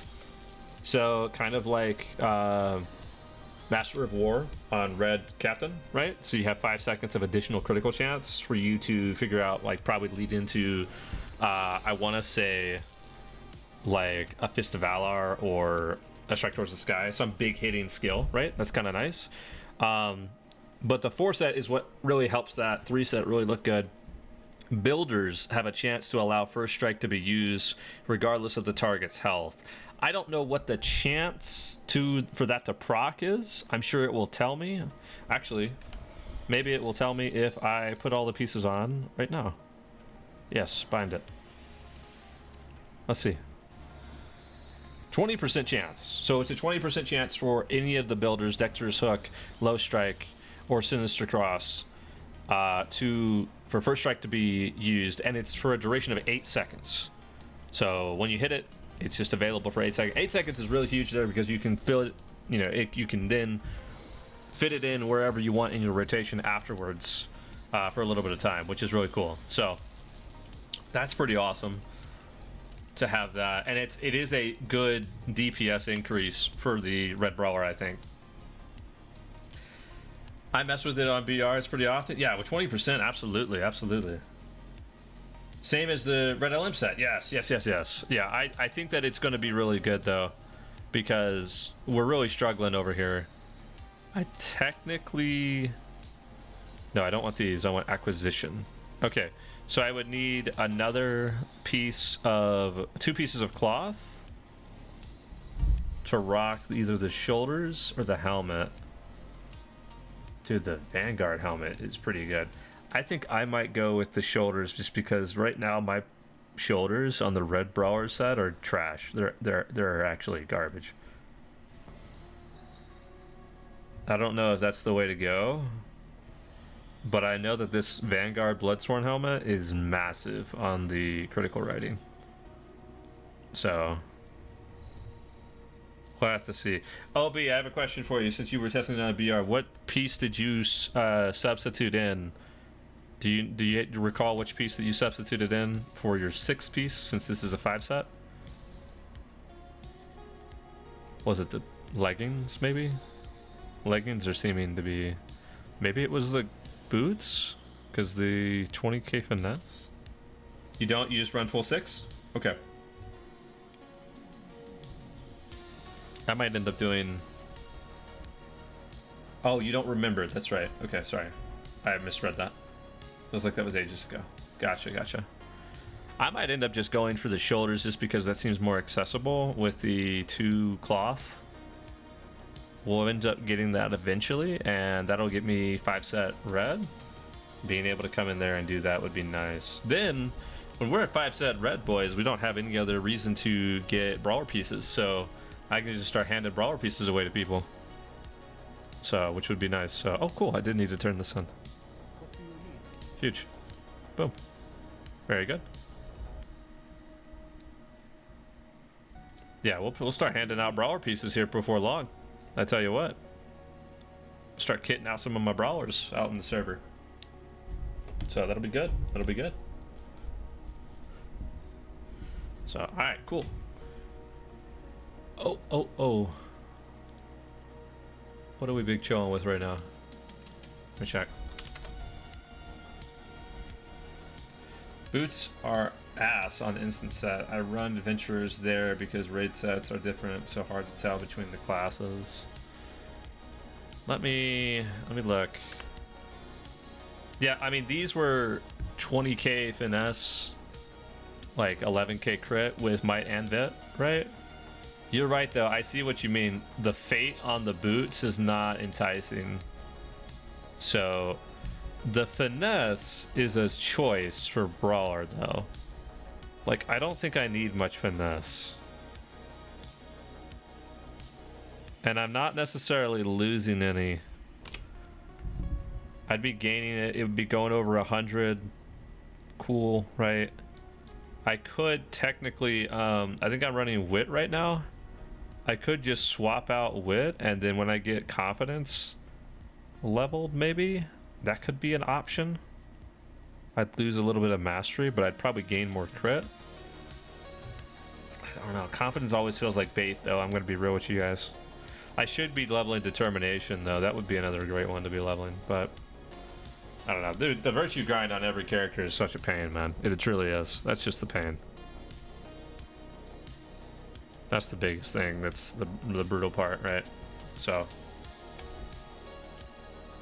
I think that went pretty well. Determination over confidence. I think I agree. I think that's what I really should be. I was leveling confidence because it's higher and closer to max. I was not anticipating swapping the virtues. It's really what it boils down to. So I think the other option I could do is I could be just swapping in like honor in here and being a little bit more tanky. That could be another option over top of wit. But I'm still not offensively capped yet. I'm at 420, 430. This is raid buffed. Right? Yeah, I have scrolls, I have hope, I have food. So that's raid buffed, basically. So I tell you what though, like, buy the Valors, dude, man, I don't know if I want to ever buy a Valors, man. While the answer is yes, I should, I can't. It's a pain. The idea of like buying the Valors to get out my characters is brutal, you know? Chicks dig confidence though? I agree, Holes. Absolutely. There's something about confidence, you know? That's why we're leveling, you know? Oh man, 3 Valor attacks on every character, bro. Don't tell me. Don't talk to me about it, man. It's a brutal time, man. It's a brutal time. Oh, bro, and no one's streaming tonight. I can't necessarily raid anybody. Nobody's going on. All right, chat. Let me take us over to wind down over here. Okay. All right, guys. We're gonna probably end up wrapping up stream here. I wanted to stream a little bit prior to raid and then the raid itself, so we will be back on tomorrow though. We have a little bit more tier 3 progression with the crab group, followed by our late night Knights of Kingstead group. Both tier 3 is going to be focused on boss 2, and then our late night group on tier 2 is focused on boss 3, to my understanding. So we'll be doing brawler tank for our tier 3 and then guardian tank on our tier 2. So that will be roughly the same time that we normally start, which is 8 Eastern for those of you guys, or 8 server. So I appreciate everybody for big chilling with us tonight. Unfortunately, we don't have too many people streaming on Twitch, so I'm not going to be raiding anybody tonight.